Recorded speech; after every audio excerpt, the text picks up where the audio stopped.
ওয়া বারাকাতুহু। কেমন আছেন সবাই? আলহামদুলিল্লাহ। শীতের রাত, কিছুক্ষণ আগে একটা জানাজা হয়ে গেল, তাই না? 9টার সময়। উনি বয়স হয়েছেন না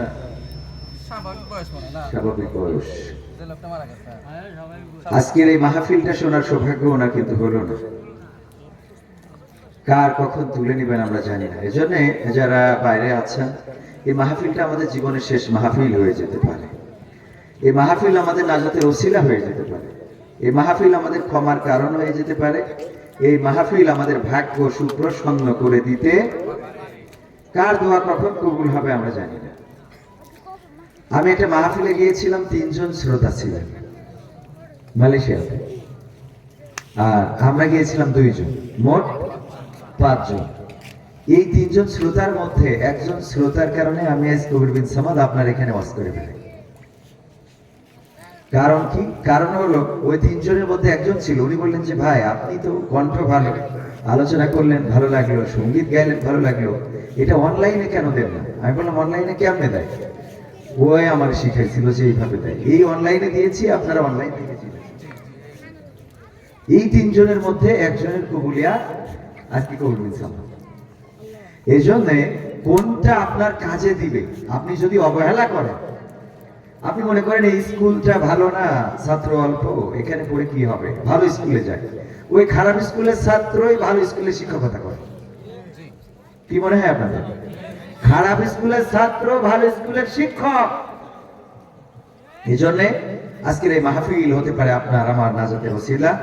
সবাইকে বাইরে যারা আছেন শুরুতেই আসার জন্য বিনীতভাবে অনুরোধ জানাচ্ছি। إن الحمد لله نحمده ونستعينه ونستغفره ونؤمن به ونتوكل عليه ونعوذ بالله من شرور أنفسنا ومن سيئات أعمالنا من يهده الله فلا مضل له ومن يضلله فلا هادي له ونشهد أن لا إله إلا الله ونشهد أن سيدنا محمدا عبده ورسوله الذي أرسله بالحق بشيرا ونذيرا وداعيا إلى الله بإذنه وسراجا منيرا.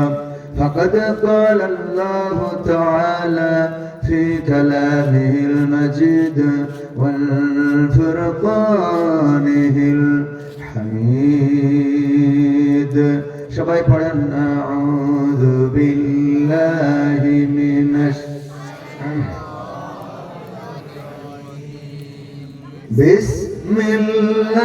বিসমিল্লাহির রাহমানির রহিম।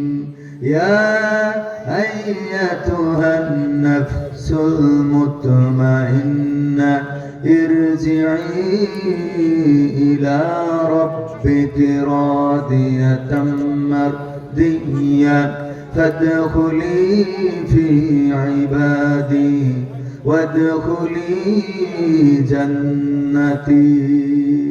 وقال الله تعالى في شان حبيبي إن الله وملائكته يصلون على النبي يا أيها الذين آمنوا صلوا عليه وسلموا تسليما. اللهم سيدنا مولانا محمد وعلى آل سيدنا এসো হে রাসূল আবার ফিরি আমাদের মাঝে নতুন করে খুতবা দিতে কাবার মিনার পরে আল্লাহুম্মা সাল্লি আলা সাইয়্যিদিনা মাওলানা মুহাম্মদ ওয়া আলা আলিহি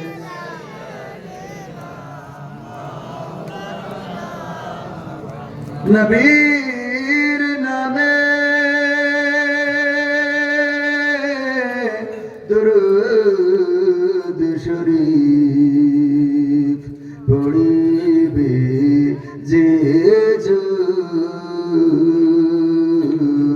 তার জন্য যে হারাম হবে জাহান্নামের আগুন আল্লাহুম্মা সাল্লি আলা সাইয়্যিদিনা মাওলানা মুহাম্মদ ওয়া আলা আলি সাইয়্যিদিনা লা ইলাহা ইল্লাল্লাহ লা ইলাহা ইল্লাল্লাহ লা ইলাহা لا إله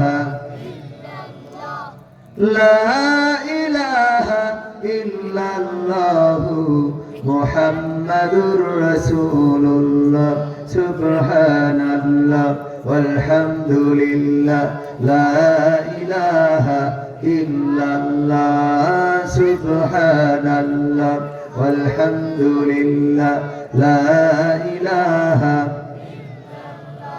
لا إله إلا الله محمد رسول الله صلى الله আপন আপন বলিস কারে কেউ তো আপন হয় না আপন আপন বলিস কারে কেউ তো আপন হয় না স্বার্থ ছাড়া এই ভুবনে আপন তো কেউ রাই না স্বার্থ ছাড়া এই ভুবনে আপন তো কেউ রাই না আপন আপন বলিস কারে কেউ তো আপন হয় না আপন আপন বলিস কারে কেউ তো আপন হয় না স্বার্থ ছাড়া এই ভুবনে আপন তো কেউ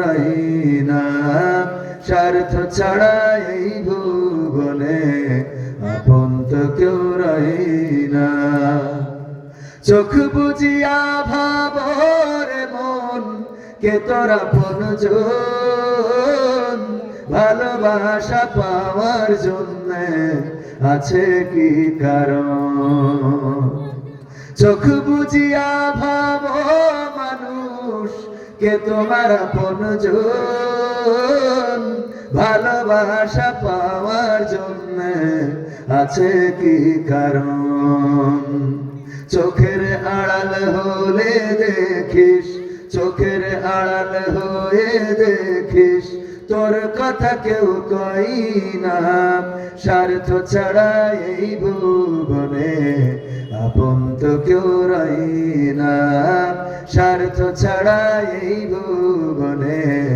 আপন তো কেউ রাই না কার জন্যে এই ভালোবাসা টাকা ঘরার বাড়ি মরার পরে কবরেতে রাখবে তাড়াতাড়ি কার জন্যে এই ভালোবাসা টাকা ঘরার বাড়ি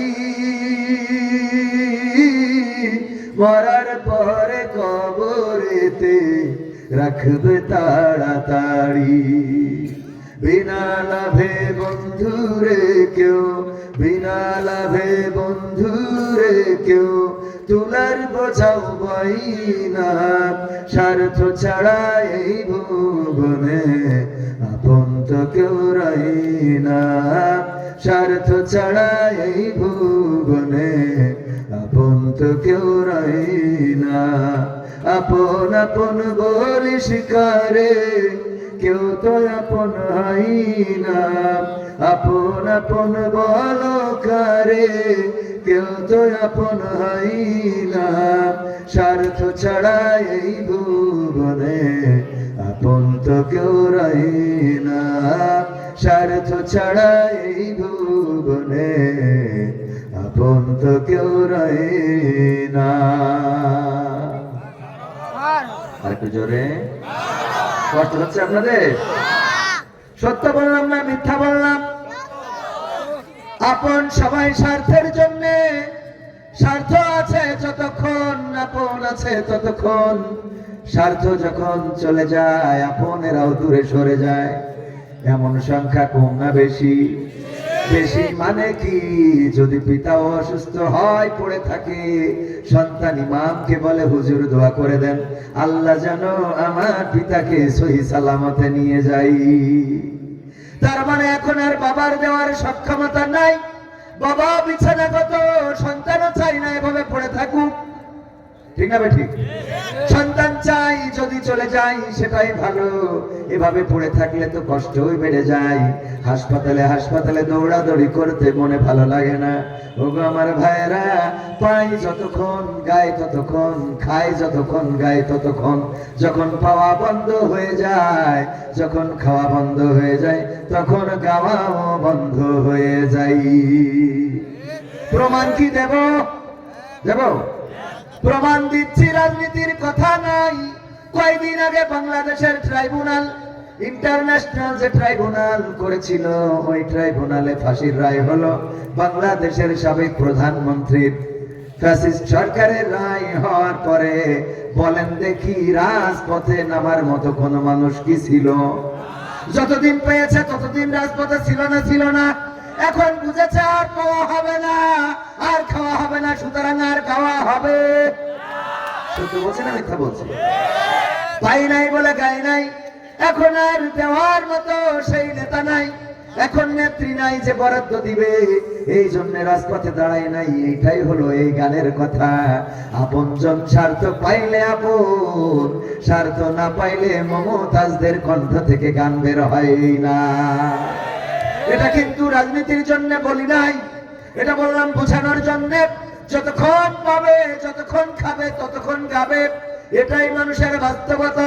এমনকি যুবকেরা প্রেম করে, লাইলাতুল ফেব্রুয়ারিতে যদি টাকা দিতে ব্যর্থ হয়, যদি 3 পিস দিতে ব্যর্থ হয়, যদি বাইকে নিয়ে ঘুরতে ব্যর্থ হয়, তাইলে কিন্তু মেম্বারের ছেলের ছেড়ে চেয়ারম্যানের ছেলের কাছে চলে যায়, ঠিক না বেঠে? তার মানে যদি দিতে না পারো তোমার সাথে আমি, এটা তো প্রেমিকার কথা গেল।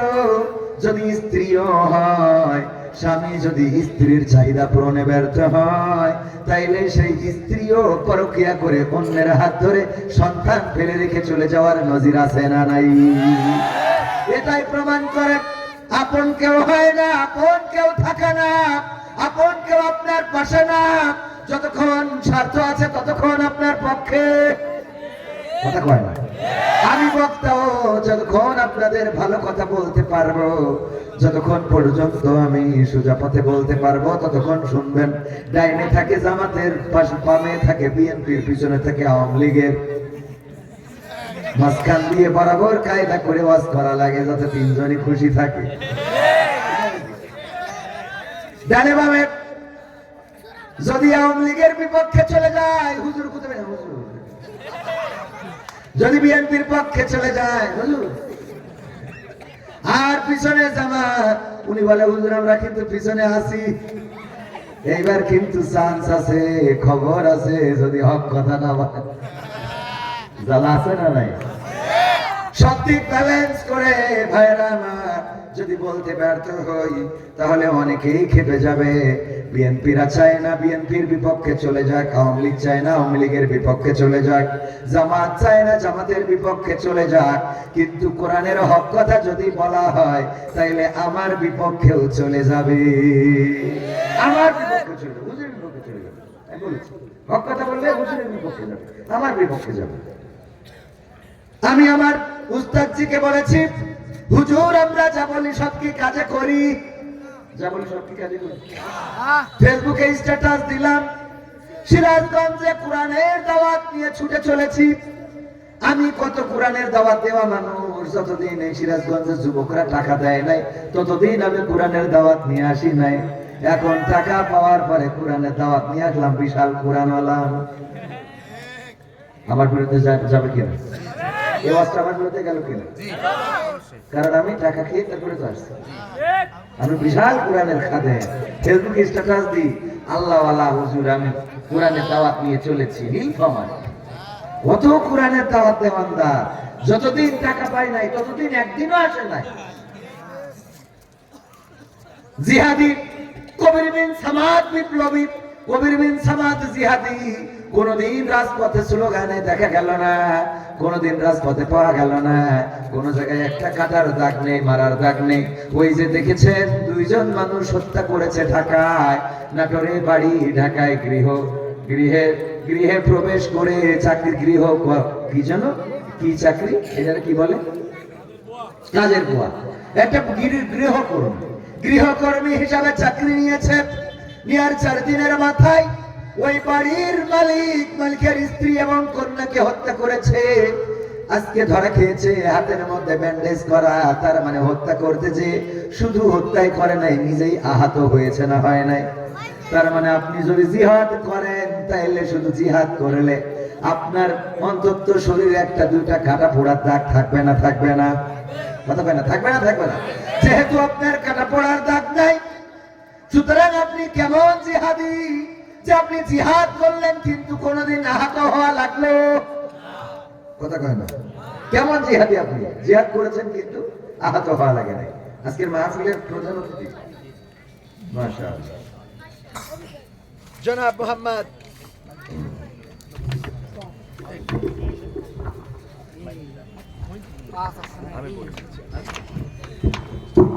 জনাব মোহাম্মদ আমিরুল ইসলাম খান আলিম সাহেব, যিনি সহ সাংগঠনিক সম্পাদক, রাজশাহী বিভাগ, কেন্দ্রীয় বিএনপি, সিরাজগঞ্জ 5-এর এমপি পদপ্রার্থী।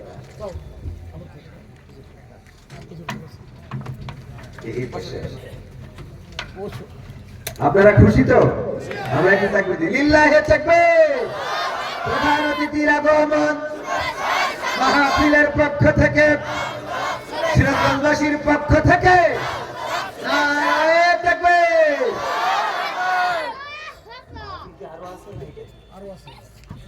মাহফিল যদি আরো থাকে, কারণ উনারা তো এখন আমাদের থেকে বড় বক্তা, আমরা তো দিন একটা করে করি, ওনাদের অনেকগুলো করতে হয়। তো আমার যদি আরো মাহফিল থাকে তাহলে ওনাকে কথা বলতে দেওয়াটাই উচিত হবে, আর যদি না থাকে তাহলে আমরা একসাথে আরো মাহফিলে যেতে হবে। কারণ এখন তো দৌড় ঝাঁপের শেষ নেই। আরো আগে ছিল দাঁড়িপাল্লা ধানের শেষে একসাথে, এখন যেহেতু ভাগাভাগি হয়ে গেছে, সুতরাং দৌড় বেড়েছে না কমেছে? এই জন্য আমরা দৌড়াইতেই দিই। আল্লাহ তাওফিক দিন, বলেন আমিন। তো এখন আপনাদের সামনে কথা বলছেন বাংলাদেশ জাতীয়তাবাদী দল সহ সাংগঠনিক সম্পাদক, রাজশাহী বিভাগ, বিএনপি, এবং আপনাদের এই আসনে বিএনপি মনোনীত ধানের শীষের সম্মানিত প্রার্থী জনাব মোহাম্মদ আমিরুল ইসলাম খান আলিম সাহেব। আমি মুহতারামকে কথা বলার জন্য অনুরোধ জানাচ্ছি। বিসমিল্লাহির রহমানির রহিম। সমসপুর হাটপাড়া জামে মসজিদের উন্নয়ন কল্পে আজকের এই 28তম বার্ষিক ওয়াজ মাহফিলের সম্মানিত সভাপতি মুফতি শিবলি জামান আজকে প্রধান বক্তা হিসেবে উপস্থিত হয়ে আলোচনা করছেন। বিশিষ্ট ইসলামী চিন্তাবিদ ও সঙ্গীত শিল্পী হযরত মাওলানা মোহাম্মদ কবির বিন সামাদ, উপস্থিত আপনাদের প্রিয় নেতা, আপনাদের সন্তান বুনিয়ামিন, এবং এই আয়োজক কমিটির কর্মকর্তা বৃন্দ, আমার সামনে সমসপুরের যোদ্ধাবাজন মুরব্বীগণ, মুসলমান ভাই বোনেরা, সমবয়সী ভাইরা, পর্দার আড়ালের মা বোনেরা এবং যারা শুনছেন, আসসালামু আলাইকুম। আসলে আমি সারাদিন চৌহালি ছিলাম, চৌহালি থেকে আসলাম। এটা আমি যে শুধু দোয়া চাইতে আসছি এই জন্য না, আপনারা বিগত 17 বছর লক্ষ্য করেছেন যে দেশে এমন একটি পরিস্থিতি ছিল যেখানে আমাদের উলামায়ে ইকরামগণ কোরআন হাদিস নিয়ে কথা বলতো, আলোচনা করত। সেই জায়গায় একদল মানুষ বাধা দিত, হুজুরদের মাইক কেড়ে নিত, জালসা বন্ধ করে দিত, এমনকি অনেক আলেমদেরকে গ্রেফতার করে জেলখানায় পাঠিয়ে নির্যাতন করেছে। এই কারণে আমার নেতা দেশনায়ক তারেক রহমান উনি আমাকে নির্দেশ দিয়েছেন যে তোমার বেলকুচিতে অনেক বেশি বড় বড় আলেমরা আসে, আল্লাহর হাদিস এবং কোরআন নিয়ে আলোচনা করত। সেই আলেমরা যেন সুন্দরভাবে তাদের মূল্যবান বক্তব্য রাখতে পারে। এই বক্তব্য রাখার ক্ষেত্রে কোনো যেন বাধা বিঘ্নির কেউ সৃষ্টি করতে না পারে, কেউ যেন হুজুরদের বা মাদ্রাসা কমিটির লোকজনকে হুমকি না দেয়। এটা দেখাশোনা করা, তদারকি করা, খোঁজখবর রাখা তোমার দায়িত্ব। এই কারণেই আমি আপনাদেরকে বিরক্ত করছি যে আপনাদের এই ইসলামী জালসায় কোনো সমস্যা হচ্ছে কিনা। কারণ একটি জিনিস আমাদের মনে রাখতে হবে, আমরা সকলেই মুসলমান। এই জমিন আল্লাহর, এই আল্লাহর জমিনে আল্লাহর কোরআন এবং আমাদের প্রিয় নবী, বিশ্ব নবী হযরত মুহাম্মদ মুস্তাফা সাল্লাল্লাহু আলাইহি সাল্লামের হাদিস, তার জীবনী নিয়ে আলোচনা করবে। এই আলোচনা থেকে আমরা শিক্ষা নিয়ে যদি আমল করতে পারি তাহলে আমাদের ইহকাল এবং পরকালে কল্যাণ হবে, মঙ্গল হবে। কিন্তু যারা এই আলোচনায়, আমাদের আলেমদের কোরআন হাদিসের আলোচনায় বাধা বিঘ্ন সৃষ্টি করে, জালসা বন্ধ করে দেয়, তারা কি মুসলমান? কারণ যারা আল্লাহর আইনে, আল্লাহর জমিনে আল্লাহর আইন, আল্লাহর কোরআন রাসূলের হাদিস নিয়ে কথা বলতে যারা বাধা দেয় তারা নমরুদ এবং ফেরাউন। কারণ নমরুদ এবং ফেরাউনরাই এই আল্লাহর জমিনে আল্লাহর আইন নিয়ে কথা বলতে বাধা দিত। কাজেই আপনাদেরকে সতর্ক থাকতে হবে। আবার যেন এই জালেমরা, এই নমরুদের বংশধররা আবার ফিরে এসে আমাদের এই আলেমদের আলোচনাতে বিঘ্ন ঘটাইতে না পারে, এর জন্য মুসলমান হিসেবে আমাদেরকে সতর্ক থাকতে হবে। কারণ আমরা সকলেই মুসলিম, আমাদের সকলেই জান্নাত যাওয়ার তীব্র আকাঙ্ক্ষা আমাদের সকলের হৃদয়ে রয়েছে।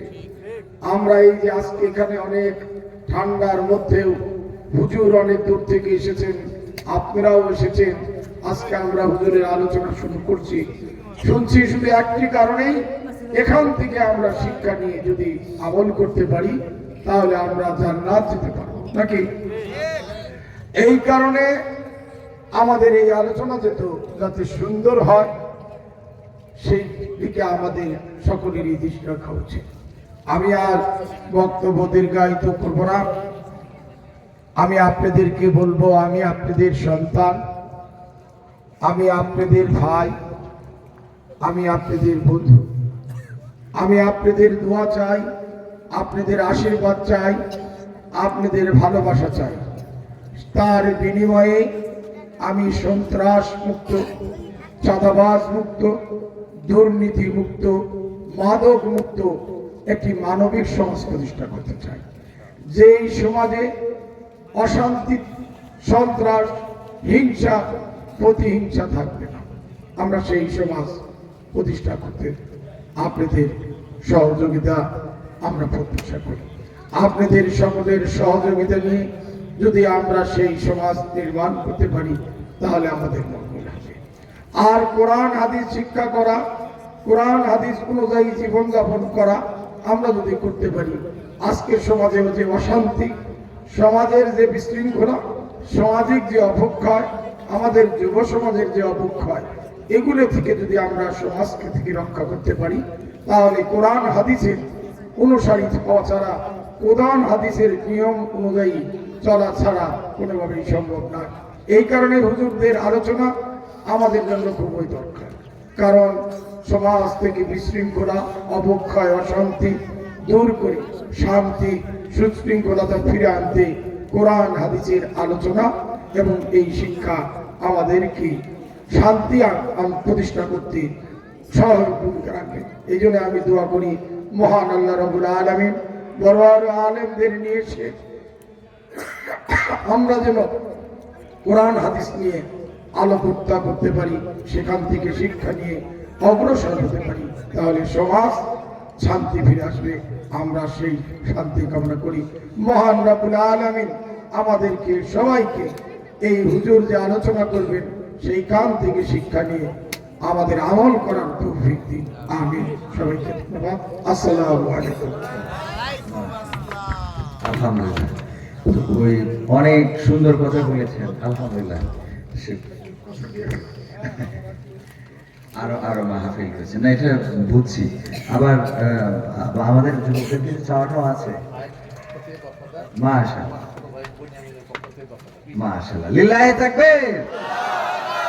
এই দেখেন, চাওয়ার আগে নেতা এরকম না হইলে হবে, চাওয়ার আগেই দিয়ে দিয়েছেন, আলহামদুলিল্লাহ।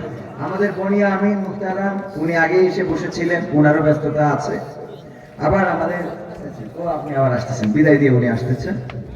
আর আমাদের জনাব মুহতারাম শিবলি সাহেব, তাই তো নাম? মোহাম্মদ আলিম সাহেব আর বনিয়ামি সাহেব দুইজনে 20,000 টাকা দিয়েছেন মসজিদের উন্নয়ন করবে। আল্লাহ দানকে কবুল করে নিন। এবং উনি স্পষ্ট কথা বলেছেন যে আল্লাহর আইন, কোরআনের বিধান, রাসূল সাল্লাল্লাহু আলাইহি সাল্লামের হাদিস, এই নিয়ে কথা বলাতে বাধা সৃষ্টি করা যাবে না। সুন্দর কথা বলেছেন না? আমরা এই কথার সাথে একমত না দ্বিমত আছে আমাদের? উনি চাঁদাবাজের বিরুদ্ধে কথা বলেছেন স্পষ্ট ভাবে, আমরা চাঁদাবাজের বিরুদ্ধে, দুর্নীতির বিরুদ্ধে। সুতরাং উনার কথার সাথে আলেমদের কথার মিল আছে না নাই? এই কথাগুলো যতক্ষণ বলবেন ততক্ষণ আমরা উনার পক্ষে আছি না নাই? এটার ব্যত্যয় ঘটলে সেটা যদি আলেমও হয়, আলেমও যদি চাঁদাবাজের পক্ষ নেয়, ওই আলেমের পক্ষে আমরা নাই। ঠিক না ঠিক? কোন আলেম যদি কোরআনের আইনের বিপক্ষে চলে যায়, সে আলেমের পক্ষে আমরা। সবাই একটু জিকির করেন, লা ইলাহা ইল্লাল্লাহ, লা ইলাহা ইল্লাল্লাহ, লা ইলাহা ইল্লাল্লাহ, লা ইলাহা ইল্লাল্লাহ, লা ইলাহা ইল্লাল্লাহ মুহাম্মাদুর রাসূলুল্লাহ সাল্লাল্লাহু। সময় খুব দ্রুত চলে যাচ্ছে, আমরা 12টার মধ্যে আলোচনা শেষ করতে চাই ইনশাআল্লাহ। আপনাদের আমার উস্তাদজি একটা ওয়াজ শোনাচ্ছিলেন যে সবার শেষে নামাজে আসে আর সবার আগে নামাজ থেকে চলে যায়। এরকম সাহাবী, এরকম মুসাল্লি আছেন নাকি এখানে, যে সবার শেষে আসেন, সবার আগে চলে যাবেন, মানে মাহফিলে? এরকম কিছু আল্লাহর ওলি আছে যারা সবার শেষে মাহফিলে আসে, সবার আগে চলে যায়। এরকম করবেন নাকি? মাঝখানে একদিন আপনাদের এই যে চৌরাস্তার ওখানে একটা প্রোগ্রাম করলাম, বললো ওখানকার মানুষ নাকি আসেন দেরি করে, যান তাড়াতাড়ি। এই যে চৌরাস্তার ওই পাশেই বামাতে, যেখানে কি সিটি কি যেন, হ্যাঁ হাটি কুমরুল মনে হয়। তো আমি আলোচনা করলাম, দেখলাম না ওখানকার মানুষ আলহামদুলিল্লাহ একেবারে নীরব নিস্তব্ধ হয়ে, সিরাজগঞ্জ মানেই আলহামদুলিল্লাহ। যে কয় যায় যে দেখেন বলে সারা রাত বলেন, মানে সারা রাত হুজুর বলে। ওই কদিন আগে দেখেছেন একজন হুজুর ওয়াজ করতে করতে স্টেজে স্ট্রোক করেছে। উনি কি এটা চাচ্ছে কিনা আমি জানি না, আল্লাহ হেফাজত করুন। বলেন আমি ওয়াজ করতে করতে বক্তা স্টেজে মারা গেলেন। পৃথিবী ছেড়ে কে কখন চলে যাবে আমরা কেউ জানি। আমি এই সফরে বের হওয়ার পরে একদিন, 2 দিনের মাথায় সম্ভবত আমার ছোট বোন ফোন করে কান্না করছে। আমার ভাগ্নি, মানে ছোট বোনের জায়ের মেয়ে, বিদ্যুৎ শকে 7 বছর বয়স মারা গিয়েছেন। আমার সৌভাগ্য হয় নাই যে জানাজায় যাবো। এই প্রোগ্রামকে কেন্দ্র করে জামালপুরে ছিল প্রোগ্রাম, ওখান থেকে সিলেট যাব, সিলেট থেকে আবার আপনাদের এখানে আসছি, গতকাল করলাম সিলেটে। মৃত্যু প্রতিনিয়ত আমাদের ডাকছে, কে কখন চলে যাবে এটা বয়স দেখে হবে না। বয়স দেখে হবে? মুরব্বী মানুষটা বেঁচে আছে, জওয়ান মানুষটা চলে গেছে, বাবা বেঁচে আছে, সন্তান চলে গেছে, বড় ভাই বেঁচে আছে, ছোট ভাই নাই, বড় বোন বেঁচে আছে, ছোট বোন নাই, মা বেঁচে আছে, মেয়ে নাই। ঠিক বলছি না? ঠিক বলছি। যে মানুষটা ওয়াজ করতে করতে মারা গেল, এই মানুষ কিন্তু প্রতিনিয়ত এই মৃত্যুর ব্যাপারে মানুষকে সচেতন করে, কিন্তু নিজেও বুঝতে পারে নাই যে এই সচেতন করাকালীন অবস্থায় তাকেও চলে যেতে হতে পারে। ভাইরা আমার, কয়দিন আগে পত্রিকায় দেখছিলাম হার্টের ডাক্তার। কিসের ডাক্তার? হার্টের ডাক্তার। উনি চিকিৎসা করছিলেন হার্টের, এই সময় উনি হার্ট অ্যাটাক করে মারা গিয়েছেন। হার্টের ডাক্তার চিকিৎসা করছেন হার্টের, ওই সময় উনি হার্ট অ্যাটাক করে মারা গিয়েছেন। তার মানে হার্টের ডাক্তারও নিজের চিকিৎসা নেওয়ার সময় পাবেন না যখন আল্লাহ ডাক দিবেন। এই তো জীবন, এই তো আমাদের পৃথিবীর এত আয়োজন। কিসের ঘর, কিসের বাড়ি? অনেকেই বলে ভবিষ্যৎ করতে চায়, একটি সুন্দর উজ্জ্বল ভবিষ্যৎ, উজ্জ্বল ভবিষ্যৎ এবং নিশ্চিত ভবিষ্যৎ। নিশ্চিত ভবিষ্যৎ গড়ার জন্য অনেকেই সিরাজগঞ্জে প্লট কেনে, বাড়ি করে, ঢাকায়, সাভারে, আশুলিয়ায়, বসুন্ধরায়, বিভিন্ন সিটিতে প্লট কেনে, কিনে চিন্তা করে যে একটি ভবিষ্যৎ গড়লাম, কিন্তু ওইটা ভবিষ্যৎ নয়। ভবিষ্যৎ হলো যে কবরের মাটি কেনে, যে কবরের জন্য জায়গা তৈরি করে, যে কবরের জন্য খোরাক জোগাড় করে। তার কারণ হলো আজকে আমি যদি এই মুহূর্তে মারা যাই, আমার আল্লাহ যদি বলেন যে ঈশার নামাজটা যদি পড়ে থাকো মাফ করে দেব। সারা জীবন কি করেছো না করেছো, আলহামদুলিল্লাহ। যাদের যাদের ঈশার নামাজ হয়েছে একটু বুকে হাত দিয়ে বলেন তো যে আপনি কতটা প্রশান্তি পাচ্ছেন। আল্লাহ সব বাদ দিলেন, বলে ধরে নেন যে আল্লাহ বললেন যে সব বাদ। আজকে ঈশার নামাজটা কি মরার আগে পড়েছিলি? যদি এটা হয়ে যায় তাহলে সব গুনাহ মাফ করে দেব। চিন্তা করে দেখেন, যারা নামাজ পড়েছেন আপনি কতটুকু শান্তিতে আছেন, আর যারা পড়েননি শুধু ঈশার নামাজটার হিসেব নিলেই তো এটা, বাকিগুলো পড়ে থাকে। যেদিন ভূমিকম্প হলো 21শে নভেম্বর সকালবেলা, আমি ঢাকায় কাকতালীয় ভাবে ওই দিন ঢাকায় যখন প্রবেশ করলাম, ভাঙাতে আমরা ফজর পড়েছি, এক রাকাত জামাতে পেয়েছিলাম। ভাঙা ওখানকার যে গভর্নমেন্ট সাবেক মসজিদ করেছে, মডেল মসজিদ, সে মসজিদে নামাজ পড়ে বের হয়ে ঢাকায় যখন প্রবেশ করছি, জ্যাম। আমি বললাম যে এই যে জ্যাম, আমার মাঝে মাঝে মনটাই বলে যে আমি বলি আল্লাহ তুমি ঢাকায় ভূমিকম্প দিয়ে কিছু লোক কমাই দাও, কিন্তু এই ভয়ে বলি না যে আমি যেই দিন ঢাকায় আসবো দেখা যাবে সেই দিন ভূমিকম্প হয়েছে। ভাই হইতে পারে না? পারে মানে কি? এই কথা যেই দিন বলছি সকালে ওই দিন ভূমিকম্প হয়েছে। আমার সাথে সফরসঙ্গী ছিল, এখানে ক্যামেরা পার্সন আছে, উনি ছিল, আমার আরেকজন বন্ধু ছিল নাম আব্দুল্লাহ।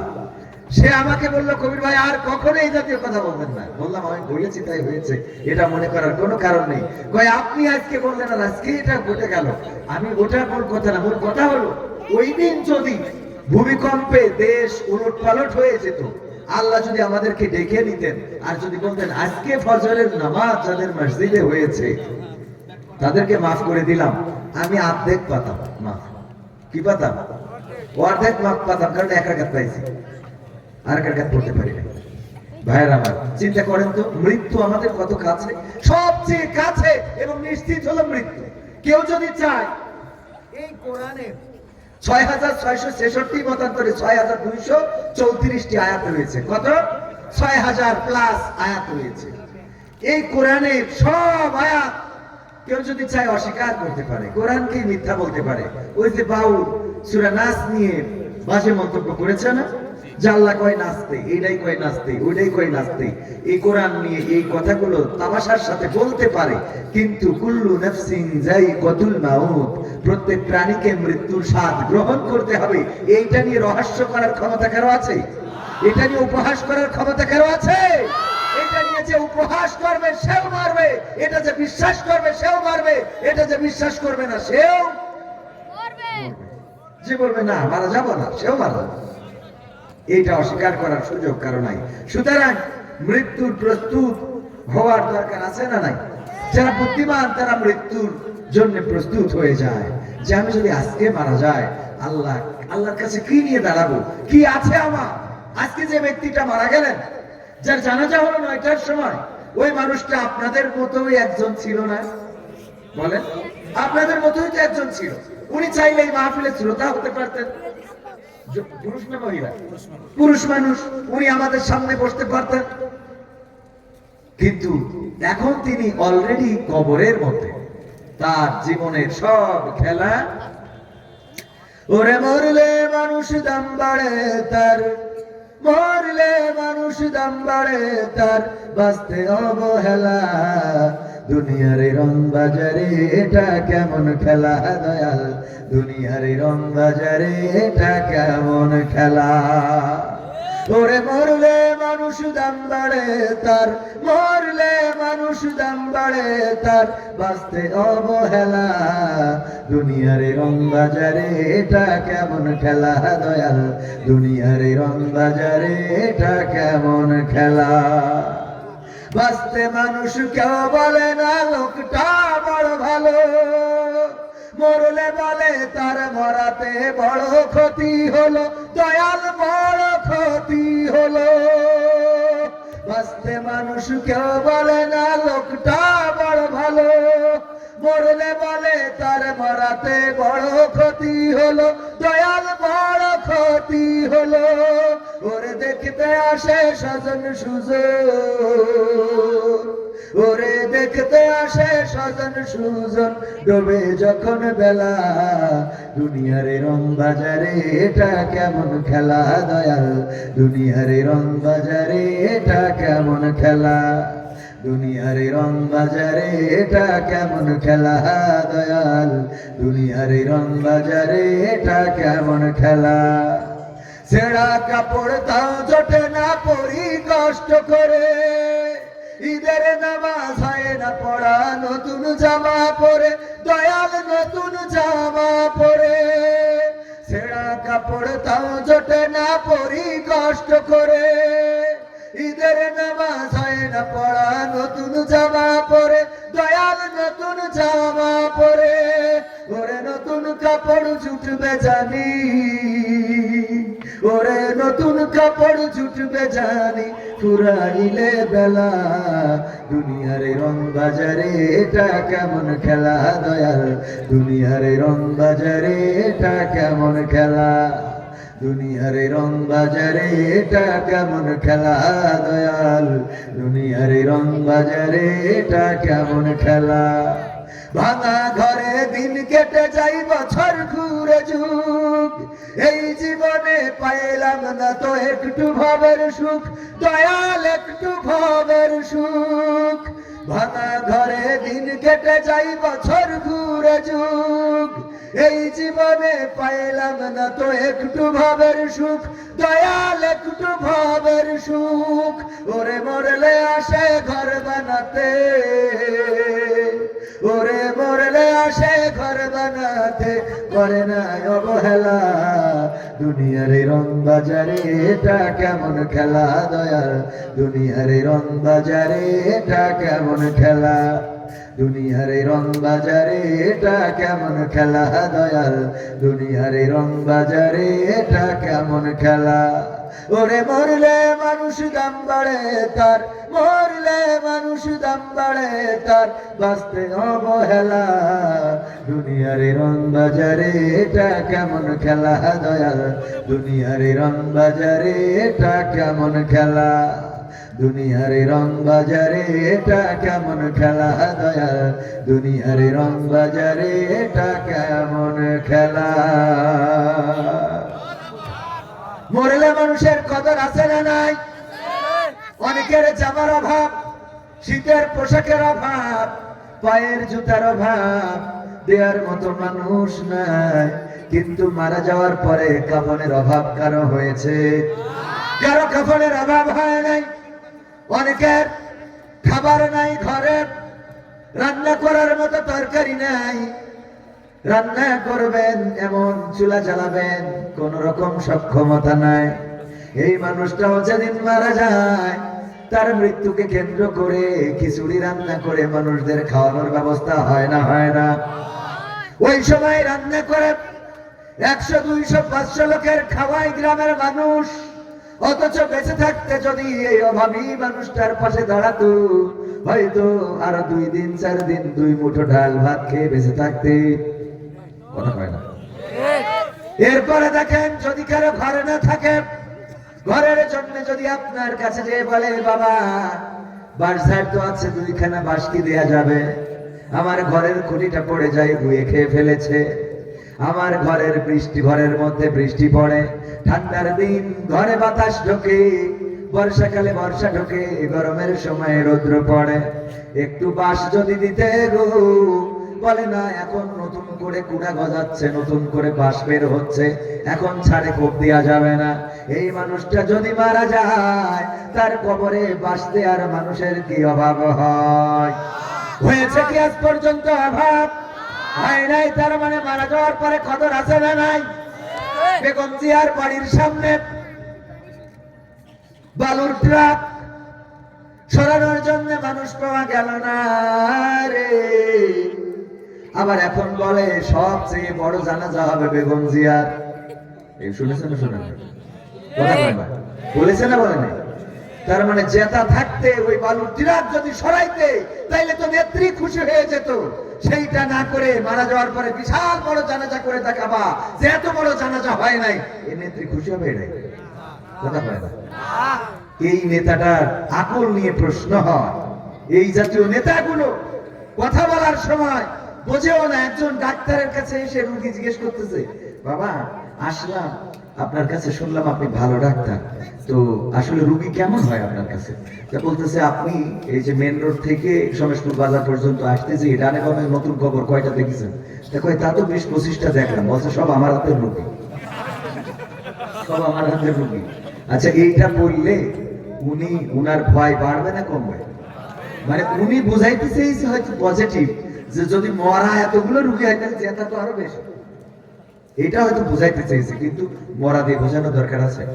তো আপনি বেগম জিয়া অসুস্থ, আমরা দোয়া করছি আল্লাহ যেন সুস্থতা দান করে, তাকে যেন আবার জনতার কাতারে আসতে দেয়, আবার যেন জনতার মিছিলে শরীক হতে পারে। কারণ তার প্রতি আমাদের সহানুভূতি এই জন্য যে তিনি আলেমদের পক্ষে ছিলেন। বলেন ঠিক কিনা? তিনি আলেমদের পক্ষে সোচ্চার কণ্ঠ ছিলেন, আলেমদেরকে মন্ত্রী বানিয়েছেন, তাদের ফাঁসির বিরুদ্ধে কথা বলেছেন, তাদেরকে কারারুদ্ধের বিপক্ষে কথা বলেছেন। এই জন্য আমরা তার পক্ষে কথা বলে। বলেন ঠিক কিনা?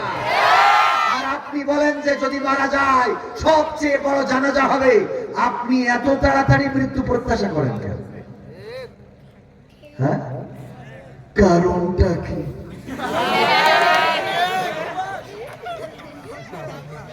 ভাইরা আমার, আমি এই গানটার সাথে মিলালাম, তার মানে মরলে দাম বাড়ে না কমে। যখন বেঁচে ছিল বালুর ট্রাকটা যদি সরাইতো, কয়েকদিন আগে দেখলাম বেগম খালেদা জিয়া দেশনেত্রী বক্তৃতা দিচ্ছেন, সামনে থেকে বলে ফেলেছে খালেদা জিয়া ভয় নাই রাজপথ। বললো এই স্লোগান আর দরকার নাই, এই স্লোগান দিবা না, এইগুলো মিথ্যা, ডাহা মিথ্যা কথা। আল্লাহ এ ব্যাপারে কোরআনে সুন্দর করে বলেছেন, ইয়া আইয়ুহাল্লাযীনা আমানু লিমা তাকুলুনা মা লা তাফআলুন। আমার আল্লাহ বললেন, তোমরা এমন কোন কথা বলো না যা তোমরা কাজে পরিণত করো। ওরা কি কাজে পরিণত করেছে? বলেছে খালেদা জিয়া ভয় নাই, রাজপথ ছাড়ি নাই, বালুর ট্রাক বাড়ির সামনে কোন নেতার দেখা নাই। ঠিক না বেঠে? এগুলো আবার মনে করেন না রাজনীতির কথা, এটা বলছে এই জন্য যে এরকম হলে কিন্তু সামনে ধানে শীষ জিতাতে পারবো না। পারবো? জিতাইতে পারবো? কারণ রাজপথে থাকবা না, সুবিধাজনক সময়ে বলবা যে বড় জানাজা হবে। ওদের অবস্থা এমন যে বলবে যে আমিরুল ইসলাম খান আলিম সাহেব পাশ করুক আর না করুক, জানাজায় মেলা লোক হবে। হ্যাঁ, এই কথা যেসব নেতারা বলে, এরা শুভাকাঙ্ক্ষী না হিতাকাঙ্ক্ষী না কি কাঙ্ক্ষী আল্লাহ জানে। ঠিক না বেঠে? এই জাতীয় নেতাদের থেকে আল্লাহ আমাদেরকে হেফাজত করুন। বলেন আমিন। কারণ কি? কারণ এই দেশ আমাদের কিছুক্ষণ আগে প্রার্থী বলে গিয়েছেন যে 5 তারিখের আগে মাহফিলে কথা বলতে দেয়া হতো না, মাইক কেড়ে নেওয়ার মতো কাজগুলো করতো, ঠিক না বেঠিক? এখনো করছে না তা কিন্তু না, এখনো কিছু লোক এই জাতীয় কাজের সাথে জড়িত। আমরা স্পষ্ট করে বলতে চাই, ওরা ফ্যাসিস্টদের দোসর, ওরা ইসলাম চাই না। ওরা যদি নির্বাচিত হয় তাহলে অতীতে যা হয়েছে তাই করবে। এই জাতীয় নেতা থেকে সাবধান। যেই নেতা কোরআনের পক্ষে, ইসলামের পক্ষে, মাহফিলের পক্ষে, আমরাও সেই নেতার পক্ষে। কারণ ভোট তো 5 বছর পরে একবার দিতেই হবে। আমি আলেম মানুষ বলে ভোট দেওয়া লাগবে না? উনি হুজুর বলে ইমাম সাহেবের ভোট আছে না নাই? মুয়াজ্জিনের ভোট আছে না নাই? তো আমরা ভোট এমন মানুষকে দিতে চাই যে ইসলামের পক্ষে থাকবে। প্রতীক মুখ্য নয়, আমাদের ব্যক্তি মুখ্য। কি মুখ্য? এটা মাথায় রাখবেন। আমি কিন্তু ভোট করে যাচ্ছি না, এটা বুঝাই যাচ্ছি যে এই জন্য যে ভালোর সাথে যে থাকবে। যদি এখানকার বিএনপি প্রার্থী জামাতের প্রার্থীর থেকে নৈতিক ভাবে, চারিত্রিক ভাবে, আমানতদারিতায়, ইমানদারিতায় এগিয়ে থাকে, তাইলে তাকে ভোট দিয়ে আপনার ইমানের দাবি। এটা মাথায় রাখবেন। এগুলো আমরা বুঝি না বলি অনেকেই মনে করে আমাদের তো কিছু দিক নির্দেশনা দিতে হবে। যাই হোক, যে কথা বলছিলাম, আমার আল্লাহ বললেন, লিমা তাকুলুনা মা লা তাফআলুন, এমন কথা তোমরা বলো না যা তোমরা কাজে পরিণত করো না। কাবুরা মাকতান ইনদাল্লাহি আন তাকুলু মা লা তাফআলুন। আমার আল্লাহ বললেন, ওগো মানুষেরা, আল্লাহর কাছে এটা অত্যন্ত অপছন্দের যে তোমরা মুখে যা বলো কাজে তা পরিণত করো। এমন মানুষ আল্লাহ খুবই অপছন্দ করেন। সে যদি আমি আলেম হই তাও আল্লাহ অপছন্দ করেন। আমি সারাদিন ওয়াজ করে যাব, যুবকেরা মসজিদে নামাজ পড়বা জামাতে, আমি ওয়াজ করে যাব, যুবকেরা খারাপ কথা বলবা না, যুবকেরা দিনের পথ ছাড়বা না। আর আমি নামাজের সাথে আজান হয়ে যায়, জামাতের সাথে নামাজে আমার সম্পৃক্ততা নাই। আমি দিনের জন্য নিজের নিবেদিত প্রাণ হিসাবে উপস্থাপন করতে পারলাম না। জিহাদি লাগাইছি নামের শেষে, কিন্তু কোনোদিন মিছিলে পাওয়া যায়, কোনদিন আমার মিছিলে দেখা গেল না, কোনদিন আমি রাজপথে লড়াইয়ের সংগ্রামে থাকলাম না। যখন আমারে খাওয়াইছে গরুর গোশ, ছাগলের গোশ, তারপরে হাতির গোশ, উটির গোশ, ভেড়ার গোশ, এইগুলো খাওয়াইলো, মাছ খাওয়াইলো, শৈল মাছ, বৈল মাছ, নদীর মাছ, পুকুরের মাছ, তারপরে পকেট ভরে টাকা দিল। এখন এসে আমি জিহাদ করলাম, আর নামের শেষে জিহাদি জুড়ে দিলাম। এমন জিহাদির আল্লাহ পছন্দ করে। আল্লাহ বলেই দিয়েছে যে কাবুরা মাকতান ইনদাল্লাহি আন তাকুলু মা লা তাফআলুন। আমার কাছে এটা অত্যন্ত অপছন্দের যে তোমরা মুখে যা বলো কাজে তা করো না। সমেশপুর হাটপাড়া জামে মসজিদের উন্নয়ন কল্প আয়োজিত আজকে এই ঐতিহাসিক তাফসীরুল ওয়াজ মাহফিলের 28তম বার্ষিকী। কততম? 28তম। আমার মুহতারাম মুস্তাদ একটু ভিতরে যাচ্ছেন, উনি আবার আসবেন। কততম? কততম? 28 বছর বয়স হয় না এখানে এরকম অসংখ্য মানুষ আছে না? তার মানে জন্মের আগে অনেকেই গর্বে থাকতে মাহফিল শুরু হয়েছে। অনেকের জন্মের আগে দুনিয়ার মুখ দেখার সৌভাগ্য হয় নাই, আব্বার মাথার পরে ছিল, সেই সময় মাহফিল শুরু হয়েছে। আবার 28তম মাহফিল, প্রথমতম মাহফিলে যারা ছিল অনেকেই আজকে আর পৃথিবীর পরে নাই। এই মাহফিলের সম্মানিত সভাপতি জনাব মুফতি শিবলি জামান সাহেব পেশ ইমামত জামে মসজিদ। প্রধান অতিথির আসন অলঙ্কৃত করেছিলেন জনাব মোহাম্মদ আমিরুল ইসলাম খান আলিম সাহেব, যিনি সহ সাংগঠনিক সম্পাদক রাজশাহী বিভাগ কেন্দ্রীয় বিএনপি। এছাড়া আমাদের স্টেজে স্টিল বসা আছেন জনাব মোহাম্মদ বনি আমিন সাহেব, যিনি সদস্য সচিব বেলকুচি উপজেলা বিএনপি। অত্যন্ত চমৎকার একজন মানুষ। আল্লাহ রাব্বুল আলামিন ওনার রাজনীতি ইসলামের জন্য, দ্বীনের জন্য কবুল করুন, বলেন আমিন। এছাড়া আরো বিশেষ অতিথি অনেকেই উপস্থিত হয়েছেন, আলোচনা করেছেন।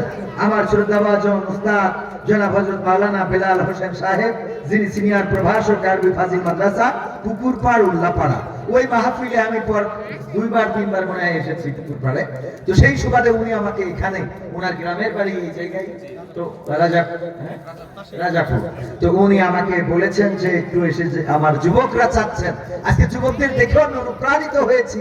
এই যুবকেরা যদি এইভাবে দিনের জন্য কাজ করে তাহলে আগামীর দিন হবে কোরআনের দিন, আগামীর দেশ হবে কোরআনের দেশ।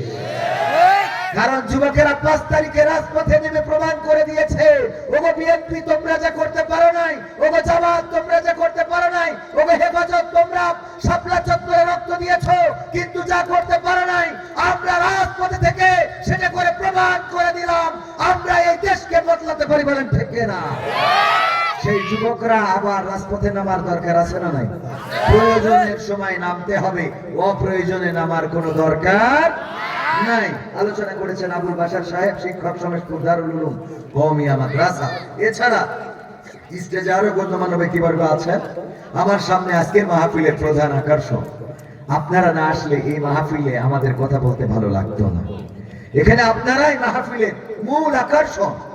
আমরা এসেছি কোনো না কোনো স্বার্থে, উনি কোনো না কোনো স্বার্থ চিন্তা করে আছেন, উনি হয়তো কোনো না কোনো স্বার্থ, আমার বেল্লাল ভাই কোনো না কোনো স্বার্থ চিন্তা মাথার মধ্যে থাকতে পারে, কিন্তু এখানে যারা এসেছেন কারো কোনো স্বার্থ আপনাদের নাই, বরং আপনারা এখানে দিতে এসেছেন, নিতে নয়। ঠিক না বেঠি? আপনারা দিচ্ছেন পকেট থেকে 500, 5000, 10,000 আপনারা দিচ্ছেন যে হুজুর এই মসজিদের জন্য দিলাম, এবং বসে আছেন সওয়াবের জন্য। আল্লাহ যদি সওয়াব দেন, আল্লাহ যদি গুনাহ ক্ষমা করে দেন, আল্লাহ যদি এই মাহফিলটা নাজাতের ওসিলা করে দেন, এটাই বড় পাওয়া। ঠিক না বেঠি? সুতরাং আপনারাই আজকের মাহফিলের প্রধান আকর্ষণ। পর্দার অন্তরালে মা এবং বোনেরা সবাইকে আনুষ্ঠানিকভাবে সালাম জানাচ্ছি, আসসালামু আলাইকুম ওয়া রাহমাতুল্লাহি ওয়া বারাকাতুহু। আমরা আল্লাহর শুকরিয়া আদায় করছি যে মহান রব তিনি দয়া করে আমাদের আজ পর্যন্ত সুস্থ রেখেছেন। তিনি চাইলে আমাদেরকে পঙ্গু করতে পারতেন, তিনি চাইলে কি হলো, তিনি চাইলে আমাদেরকে পঙ্গু করতে পারতেন, অন্ধ করতে পারতেন, বোবা করতে পারতেন, বিকলাঙ্গ করতে পারতেন। আল্লাহ চাইলে আমাদেরকে বিবেক বোধহীন পাগল বানাতেও। কয়েকদিন আগে ডিমলাই মাহফিলে দেখি একজন কোরআন নিয়ে খালি সবকিছুতে উঠে দাঁড়ায় আর বলে আমি সবকিছু করি, আমি সবকিছু দিই, আমার নামে 5,000 টাকা লেখো, আমার এই করো, আমার তাই করো, কোরআন বুকের মধ্যে। আমি বললাম দেখেন আল্লাহ যদি চান কাউকে এরকম পাগল মানে, না আমি পাগল নই, আমি পাগল না, আমি কোরআনের আলেম, কোরআনের খাদেম ইত্যাদি ইত্যাদি। আসলেই ঠিক, উনি একজন আলেম, উনি কোরআনের খাদেম, জামাত ইসলামের রুকন, কিন্তু আল্লাহ কি করে মেধাটা বিকল করে দিয়েছেন। কি করেন নিজেই বোঝেন না, কি বলেন নিজেই বোঝেন না। এই ভাগ্য আল্লাহ আমার আপনার করতে পারে না। যে আল্লাহ করেননি সে আল্লাহ শুকরিয়া আদায় করবো না? বলেন আলহামদুলিল্লাহ। আল্লাহ শুকরিয়া আদায় করলে আল্লাহ নিয়ামত বাড়িয়ে দেন, সুবহানাল্লাহ। আল্লাহর শুকরিয়া আদায় করলে নিয়ামত বাড়িয়ে দেন।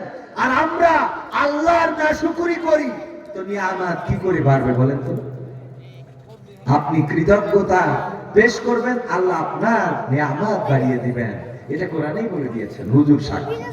সুতরাং আপনি খাইতে, উঠতে, বসতে, কষ্টে, বিপদে, মুসিবতে কিছু নাই তা বলেন আলহামদুলিল্লাহ। বলা যাবে এটা? আপনি ব্যথা পাইছেন, বলবেন আলহামদুলিল্লাহ।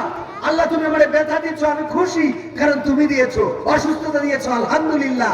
দেখবেন যে আল্লাহ রাব্বুল আলামিন আপনাকে হয়তো পরীক্ষা নিচ্ছেন। ওয়ালা নাবলুওয়ান্নাকুম বিশাইইন মিনাল খাউফি ওয়াল জুই ওয়া নাকসিম মিনাল আমওয়ালি ওয়াল আনফুসি ওয়াস সামারাত ওয়া বাশশিরিস সাবিরিন। আমার আল্লাহ রাব্বুল আলামিন বলেছেন আমি মাঝে মাঝে তোমাদের একটু পরীক্ষা করব, জানমালের ক্ষতি করে, আয় উৎপাদনে হ্রাস বৃদ্ধি করে, তোমাদের সন্তান সন্ততির ক্ষতি করে আমি দেখব যে এই পরীক্ষায় কারা ধৈর্যের পরীক্ষায় উত্তীর্ণ হতে পারো। এই ধৈর্য ধরলে আল্লাহ রাব্বুল আলামিন কি করেন? আল্লাহ কি করেন? পুরস্কৃত করেন। ইন্নাল্লাহা মিনাস সাবিরিন। আল্লাহ রাব্বুল আলামিন ধৈর্যশীলদের সাথে থাকেন। সুবহানাল্লাহ বলবেন না? ধৈর্যশীল যারা তাদের সাথে থাকেন কে? এই দেখেন মানে কথা এসে যায়, প্রমাণ দিই। বেগম জিয়া ধৈর্য ধরে বাংলাদেশের জমিনে এত নির্যাতন নিষ্পেষণ সহ্য করে আছেন না? আজকে তিনি সম্মানিত হয়েছেন না হন নাই? আমার আরেকজন নেত্রী, তিনি অধৈর্য হয়ে আলেম ওলামা সব টাঙাতে চাইছিলেন, আল্লাহ রাব্বুল আলামিন দেশে থেকে দেয় না। উনি যদি আবার ভালো কিছু করেন, তওবা করেন, আল্লাহ সম্মান ফিরিয়ে দিতে পারে না? পারে না? আল্লাহ বেইজ্জতি করেন, আবার আল্লাহই সম্মান দেন। ওয়াতুইজ্জু মান তাশাউ ওয়া তুযিল্লু মান তাশা। আল্লাহ যাকে চান তাকে সম্মানিত করেন, যাকে চান তাকে বেইজ্জতি করে অপদস্থ করে ছেড়ে দেয়। আজও পর্যন্ত আন্তর্জাতিক ট্রাইব্যুনাল আছে, বিচারের কাঠগড়া আছে, উকিল আছে, জজ আছে, ব্যারিস্টার আছে, কিন্তু আসামির পরিবর্তন হয়ে গেছে। কথা বোঝেন নাই মনে হয়? আসামি পরিবর্তন হয়েছে না হয় নাই? এটাই আল্লাহর সিদ্ধান্ত। আমি কথা বলছি জোর গলায়, আল্লাহ চাইলে আমার জবানটাকে এড়িয়ে সামনে সূরাতার কাতারে বসাই দিতে পারে। সকালবেলা ধনী তুমি, ফকির সন্ধ্যা বেলা, নদীর কুল ভাঙে ও কুল করে, এই তো নদীর খেলা। সকাল বেলার ফকির তুমি, ধনী সন্ধ্যা বেলা। আল্লাহ রাব্বুল আলামিন সবচেয়ে খারাপ মানুষ যিনি, তাকে জান্নাত দিয়ে দিতে পারে না? পারে না? সবচেয়ে খারাপ মানুষটা যে বড় জাহেল, যে বড় জালেম, যে বড় অত্যাচারী, যে বড় জুলুমবাজ, আল্লাহ তাকেও ক্ষমা করে জান্নাতের বাসিন্দা বানিয়ে দেন। আবার সবচেয়ে বড় আলেম যিনি, সেই আলেমকে ধরে নিয়ে জাহান্নামী করে দেন। জাহান্নাম উদ্বোধন হবে 3 শ্রেণীর মানুষ দিয়ে। কয় শ্রেণী? সবাই বলেন কয় শ্রেণী? জোরে বলেন কয় শ্রেণী? 3 শ্রেণীর মানুষ দিয়ে জাহান্নামকে উদ্বোধন করা হবে। অনেক মাহফিল উদ্বোধন করা হয় বিশেষ বিশেষ ব্যক্তি দিয়ে, যে মাহফিলের উদ্বোধক উনি, এমন আছে না নাই? অমুক অনুষ্ঠানের উদ্বোধন করবেন অমুক সম্মানিত ব্যক্তি। জাহান্নামের উদ্বোধন করা হবে এমন 3 জন ব্যক্তি দিয়ে, তবে তারা দুনিয়ার পরে সম্মানিত ছিল, আর পরকালে তাদের বেইজ্জতি করা হবে। তার মধ্যে 1 নম্বর হলো আমাদের মতো আলেম একজনকে আনা হবে, এনে বলা হবে, ও আলেম, তুমি তো দুনিয়ার পরে বড় বক্তা হতে চেয়েছিলে, তুমি চেয়েছিলে মানুষ যেন বলে বড় মুফাসসির, কত সুন্দর কণ্ঠ, কত সুন্দর ওয়াজ করে, কত সুর, কত ভালো, কত নুরানি চেহারা। দুনিয়ার পরে এই উদ্দেশ্যেই দাড়ি রেখেছিলে, তুমি পড়েছিলে, এই উদ্দেশ্যে ওয়াজ করেছিলে, ইলম অর্জন করেছিলে, তুমি বিখ্যাত হতে চেয়েছিলে দুনিয়ার উপরে। আমি আল্লাহ তোমারে দুনিয়ার উপরে বিখ্যাত করে দিয়েছি, আর পরকালটা শূন্য করে দিয়েছি। নাউজুবিল্লাহ বলুন। এই ভাগ্য কি আমরা চাই? না, এই ভাগ্য চাই না। আল্লাহ একজন আলেমকে দিয়ে জাহান্নাম উদ্বোধন করবেন। দ্বিতীয়তম ব্যক্তি একজন শহীদ, তাকে নিয়ে জাহান্নাম উদ্বোধন করবেন। শহীদকে ডেকে বলা হবে, তুমি শহীদ হতে চেয়েছিলে, যুদ্ধে গিয়েছিলে এই জন্যে যে মানুষ যেন তোমারে বড় বীর বলে, মুক্তিযোদ্ধা বলে, তোমারে যেন বলে অনেক বড় বীর, এমন বীর, লড়াকু সৈনিক, সংগ্রাম করে, লড়াই করে। এই খেতাব নেওয়ার জন্য, এই খেতাব পাওয়ার জন্য যুদ্ধে গিয়েছিলে, সেই যুদ্ধে শহীদ হয়েছো, তোমারে বড় বীর এবং শহীদ উপাধি দেয়া হয়েছে দুনিয়ার উপরে, কিন্তু পরকালে তোমার জন্য কিছু অবশিষ্ট নাই। আর 3 নম্বর ব্যক্তি হলেন একজন দানবীর। সেই দানবীরকে ডেকে আনা হবে, আর বলা হবে, তুমি যে দান করেছিলে, মানুষ যেন বলে দানবীর, দানবীর, কবির বিন সামাদ দানবীর, লিল্লাহি তাকবীর, আল্লাহু আকবার, কবির বিন সামাদ জিন্দাবাদ, 10,000, 50,000, 1 লাখ টাকা জিন্দাবাদ। এই স্লোগান তোমার নামে দেয়া হতো। তুমি যেখানে যেতে তোমার নামের আগে বসানো হতো দানবীর কবির বিন সামাদের আগমন, শুভেচ্ছা, স্বাগতম। তোমার দুনিয়ার পরে দানবীর খেতাবটা প্রতিষ্ঠিত হয়ে গেছে, আখিরাতে তোমার জন্য কোনো অবশিষ্ট নাই। এই ভাগ্য কি আমরা চাই?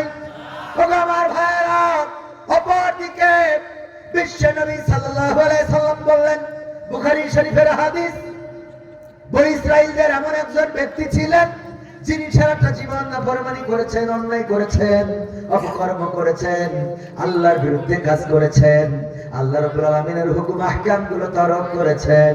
মারা যাওয়ার সময় সন্তানদের বললেন, ওগো কলিজার টুকরা, আমি মারা যাওয়ার পরে আমার লাশটা পোড়াবা, তারপরে ছাই বানাবা, তারপরে বিকট ঝড়ের দিনে উড়াইয়ে দিবা। কোন বর্ণনায় এসেছে, বলেছে কিছু ছাই উড়াইয়ে দিবা, আর কিছু ছাই নদী বা সমুদ্রে ভাসিয়ে দিবা। আল্লাহ রাব্বুল আলামিন এরপরেও তৈরি করতে সক্ষম নাকি সক্ষম নন? আল্লাহ এরপরেও তৈরি করেন, সৃষ্টি করেন। আল্লাহ রাব্বুল আলামিন বললেন কুন হও, ফায়াকুন হয়ে গেল। আল্লাহ রাব্বুল আলামিন ওই বান্দাকে হাজির করে বললেন, ওগো আমার বান্দা, তুমি এমন ওসিয়ত কেন করেছিলে তোমার সন্তানদের, যে তুমি মারা যাওয়ার পরে তোমার লাশটা যেন পোড়ায়, তারপরে যেন ছাই বানায়, তারপরে যেন উড়াইয়ে দেয়? এই ওসিয়ত কেন করেছিলে? এই কথা বলার পরে ওই লোকটি বলল, ওগো আল্লাহ, আমি দুনিয়ার পরে তোমার নাফরমানি করেছি, গুনাহ করেছি, জিনা করেছি, ব্যভিচার করেছি। আল্লাহ তোমার হুকুম মানি নাই, তুমি যেটা বলেছো তার উল্টোটা করেছি। আমি জানি মৃত্যুর পরে তুমি আমারে ধরবা, তুমি আমারে ধরে বিচার করবা, শাস্তি দিবা। ওগো আল্লাহ, আমি ভয় পেয়েছি তোমার কাছে ধরা পড়ার। ওগো আল্লাহ, তোমার ভয়ে আমি যেন তোমার কাছে ধরা না পড়ি, তার জন্য আমার সন্তানদের বলেছিলাম আমারে পুড়াবা, ছায়া বানায়া তারপরে উড়াইয়া দিবা, যেন তুমি আমাকে ধরতে না পারো। তোমার ভয়ে এই কাজটা করেছি। আমার আল্লাহ রাব্বুল আলামিনের নবী সাল্লাল্লাহু আলাইহি সাল্লাম বলেন, ওগো আমার সাহাবীরা শুনে নাও, আমার আল্লাহ ওই বান্দাকে বললেন, আমার কাছে ধরা পড়ার ভয়টুকু থাকার কারণে আমি তোমার গোটা জিন্দেগীর গুনাহসমূহ মাফ করে দিলাম। এটাই আল্লাহ। 100টা খুন করার মানুষটারও আল্লাহ পীর বানিয়েছেন, আল্লাহর ওলি হয়েছেন, আল্লাহর প্রিয় বান্দা হয়েছেন। আবার অনেক ভালো ভালো আলেম ওলামা, অনেক পীর জীবনের পড়ন্ত বিকাবিলা বেলায় এসে আল্লাহর নাফরমানি করে জাহান্নামের বাসিন্দা হয়ে গেছে। আমরা কোনটা হতে চাই? আমরা যদি আল্লাহর প্রিয় হতে চাই, তাইলে আল্লাহর প্রতি কৃতজ্ঞতা থাকতে হবে। ওই বনি ইসরাইলদের ওই মানুষটা যেমন আল্লাহর কাছে ধরা পড়ার ভয় পেয়েছেন, তেমন ভয় আমাদের রাখতে হবে। আমার আল্লাহ রাব্বুল আলামিন সে ব্যাপারে সূরা আল ইমরানে বলেছেন, ইয়া আইয়ুহাল্লাযীনা আমানুত্তাকুল্লাহ হাক্কা তুকাতিহি ওয়া লা তামুতুন্না ইল্লা ওয়া আনতুম মুসলিমুন।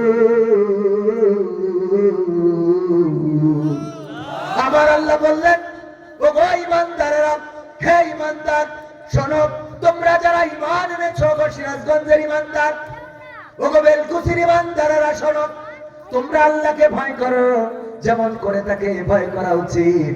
আর ততক্ষণ পর্যন্ত মৃত্যুবরণ করো না, যতক্ষণ পর্যন্ত না পূর্ণ মুসলমান হতে পারো। এখন আপনাদের কাছে প্রশ্ন করি, বলেন দেখি, জীবনের মালিক কি? মরণের মালিক কে? আমরা চাইলেই কি মরতে পারি নাকি? চাইলেই মরতে পারবো? চাইলেই মরতে পারবো না। আল্লাহ যদি মৃত্যু না দেন, দেখবেন হঠাৎ এমন মানুষ, কয়েকদিন আগের কথা বলছিলাম, আমার ভাগ্নি মারা গেল 3 দিন আগে, কলিজাটা কেঁপে উঠলো। আরে ছোট বাচ্চা শিশুটা, এই যে মসজিদের সভাপতির কন্যা, এই বাম পাশেই পুকুর আছে, সেই পুষ্কুনিতে পড়ে মসজিদের সভাপতি, উনার কন্যা 8 বছর বয়স, বছর খানিক আগে এই পৃথিবী ছেড়ে বিদায় নিয়েছেন। এই জাতীয় মৃত্যুগুলো আমাদের কষ্ট বাড়ায় না কমায়? এই মানুষগুলো দেখেন চোখের সামনে দিয়ে চলে যায়। আমাদের অবহেলা ছিল কিনা জানি না, এটা নিয়তি ছিল কিনা জানি না, তবে এই জাতীয় মৃত্যুগুলো আমাদের কষ্ট বাড়ায়। আমরা এই জাতীয় মৃত্যু প্রত্যাশা করি না, কিন্তু কিছু মৃত্যু আছে যার জন্য আমরা মাঝে মাঝে দোয়া করি। যেমন ধরেন, পড়ে আছে অসুস্থ মানুষ, খাওয়া বন্ধ হয়ে গেছে, নিঃশ্বাসটা চলমান, তারপরেও মরে না, কি এক অবস্থা। বাড়িতে এমন যদি পড়ে থাকে, অনেক সময় ইমামকে এসে বলে, হুজুর চলেন আমার বাড়িতে একটু, আমার বাবার কাছে মাথার কাছে বসে সূরা ইয়াসিনটা পড়বেন, যেন আল্লাহ তুলে নেয়। এমন আছে না নাই? কথা কয় না, আছে না নাই? এই মৃত্যুগুলো আমরা প্রত্যাশা করি, তারপরেও মারা যায় না। সূরা ইয়াসিন পড়া হচ্ছে, তাও মরছে। এরকম আছে না নাই? হঠাৎ অ্যাক্সিডেন্ট করেছে, তেমন কিছু হয় নাই, অথচ মানুষটা বেঁচে নাই। আবার অ্যাক্সিডেন্ট করে পা কেটে বাদ দিয়েছে, হাত কেটে বাদ দিয়েছে, পাজরা কাটি ভেঙে গেছে, মেরুদণ্ডের হাড় ভেঙে গেছে, তাও দেখেন বেঁচে আছে। ঘটে না? ঘটে না? এটাই হলো আল্লাহর খেলা। আল্লাহ যাকে চান তাকে হায়াত লম্বা করেন, যাকে চান খাটো করে দেন। আমার আল্লাহ বলেছেন, আল্লাযী খালাকাল মাউতা ওয়াল হায়াতা লিয়াবলুয়াকুম আইয়ুকুম আহসানু আমালা ওয়া হুয়াল আজিজুল গফুর। আমার আল্লাহ বললেন, আমি সৃষ্টি করলাম মৃত্যু আর সৃষ্টি করলাম জীবন, এর মাঝখানে আমি তোমাদের একটা সময় দিয়ে দিলাম, কারো 10 বছর, কারো 5 বছর, কারো 50 বছর, কারো 100 বছর। আমি দেখতে চাই এই সময়ে কে আমলের প্রতিযোগিতায় এগিয়ে থাকতে পারে। আর আমি আল্লাহ হলাম পরাক্রমশালী, আবার আমি আল্লাহ ক্ষমাশীল। সুবহানাল্লাহ বলবেন। আল্লাহ পরাক্রমশালী মানে হলো আল্লাহ ধরেন, আবার ক্ষমাশীল মানে ছেড়ে দেন। আল্লাহ ধরেন, আবার অ্যাটাক করেন, আবার ছেড়ে দেন। মুসিবত দেন, আবার পার করে দেন। মুসা আলাইহিস সালামের বাহিনী চলে গেল নদীর কিনারায়, পিছনে ফেরাউনের বাহিনী। মুসা আলাইহিস সালামের সাহাবীরা বলল, ওগো মুসা, এবার তো বিপদে পড়ে গেলাম। দৌড়াতে দৌড়াতে দৌড়াতে দৌড়াতে কই নিয়ে আসলে গো মুসা? এখন সামনে নদী আর পিছনে ফেরাউনের বাহিনী, সামনে নদী পিছনের ফেরাউনের বাহিনী, আর তো বাঁচার কোন রাস্তা রইল না। তোমার পথে ঈমান আনার কারণে, তোমার দিনে ঈমান আনার কারণে এমন পরিস্থিতিতে তুমি দাঁড় করিয়েছো গো মুসা, যে এখন হয় নদীতে চুবানি খাবো, না হয় ফেরাউনের বাহিনীর হাতে নিহত হব। বলো এখন কি করবা? আল্লাহ রাব্বুল আলামিন মুসা আলাইহিস সালামকে বললেন, ওগো মুসা, লাঠি দিয়ে পানিতে বাড়ি দাও। ফেরাউনের বাহিনী যখন কাছাকাছি চলে আসলো, আল্লাহ রাস্তা প্রশস্ত করে দিলেন, নদীতে বাড়ি দিল। রাস্তা হইল কয়টা? কয়টা? হ্যাঁ বলেন। ভয় করে, আহারে ভয় করে যে ঠিক হয় না বেঠিক হয়। এই জন্য আমার একটা অনুষ্ঠান আছে, এভাবেও ভালো কাজ করা যায়। এই অনুষ্ঠানটা পরিচালনা করি সিরাজগঞ্জে, এখনো করা হয় নাই। সিরাজগঞ্জেও একটা পর্ব করব, জানতে চাইবো যে মানুষের ইসলামের জ্ঞান কতটুকু আছে। আমি জিজ্ঞাসা করি, বলেন হুজুর ফরজ কয়টা? বলে 3টা। কইলাম কি? কয় জোহর, আসর আর মাগরিব। জোহর, আসর আর মাগরিব হলো হুজুর ফরজ। আমি বললাম গোসলের ফরজ কয়টা? কয় 2টা। আমি বললাম কি? বলছে গোসলের আগে একবার উযু করার পর আর একবার উযু করা। আমি বললাম ইসলামের স্তম্ভ কয়টা? বললো 2টা। বললাম কি? কয় একটা হলো মা বাবার খেদমত করা, আর 2 নম্বর হলো বিয়ে করা। কিভাবে ইসলাম কি জানা জানে? বললাম কালেমায়ে তাইয়্যিবাটা পড়েন। বলছে এটা তো হবে। পড়েন লা ইলাহা ইল্লা আনতা সুবহানাকা ইন্নী কুনতু মিনাজ জালিমিন। এই হলো একটা পড়ছে ইন্না লিল্লাহি ওয়া ইন্না ইলাইহি রাজিউন। হুজুর বলি গেছে। ওগো আমার ভাইরা, আমাদের তো অনেক কিছু এরকম আছে। একবার একজন শিক্ষক বলতেছে লোকটি মারা গেল, ট্রান্সলেশন করো। বলছে হুজুর ইংরেজি দিয়ে বলতে হবে। কয় হ্যাঁ ইংরেজি দিয়ে বলো। কয় ইংরেজি দিয়ে হবে না, আরবি দিয়ে বলতে পারবো। ও বাবা, ইংরেজি পারো না, আরবি দিয়ে বলো। আচ্ছা ঠিক আছে, আরবি দিয়ে বল। বলছে ইন্না লিল্লাহি ওয়া ইন্না ইলাইহি রাজিউন। আরবিতে ট্রান্সলেশন করে, এটা ট্রান্সলেশন হলো। এর অর্থ কি? ওগো রব, নিশ্চয় আমরা, ওগো আল্লাহ, নিশ্চয় আমরা তোমার থেকে এসেছি। আমাদের ভালো মন্দ তোমার থেকে আসে, বেলা শেষে আবার তোমার কাছে আমাদের ফিরে যাওয়া লাগবে। আল্লাহর থেকে বিপদ বলা মুসিবত আসে, আবার আল্লাহর কাছেই ফিরে যেতে হবে। যারা এই কথা বলে, আল্লাহ রাব্বুল আলামিন তাদের বলেছেন ওরা সফল কাম, আর ওরা হেদায়েতের উপরে প্রতিষ্ঠিত। আল্লাহ রাব্বুল আলামিন সুন্দর করে সব কথা কোরআনে বলে দিয়েছেন। কোরআন পড়লাম না, জানলাম না, শুনলাম না, বুঝলাম না, শিখলাম না, আবার কোরআনের বিরোধিতা করার মতো মানুষ আছে না নাই? আছে না নাই? গত 3 দিন আগে যেই দিন আমার ভাগ্নি মারা গিয়েছেন, ওই দিন জামালপুরে আলোচনার মধ্যে বললাম সব দলেরই দেখা হলো, কত মানুষ দেখা হলো, কত শাসন দেখা হলো, সব দলেরই দেখা হলো, কেমন করে চালায় দেশ। আগামীতে চাইছে দেখতে দাড়ি টুপির বাংলাদেশ, আগামীতে চাইছে দেখতে আল কোরআনের বাংলাদেশ। যখন এটা বলেছি বাধা দিলেন। আল কোরআনের বাংলাদেশ দেখতে চাই না, দাড়ি টুপির বাংলাদেশ দেখতে চাই না। আমি বললাম আমি তো কোন দলের কথা বলার জন্য আসি নাই, কোন দল নয়। এই জমিনে কোরআনের আইন দেখতে চাই। কোরআন তো জামাতের সম্পদ নয়, ঠিক আছে?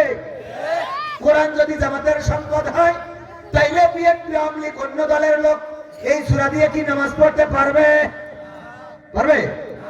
কারণ জামাতরা বলবে আমাদের সূরা বাদ দিয়ে নামাজ পড়, আমাদের সূরা দিয়ে কেন নামাজ পড়ো?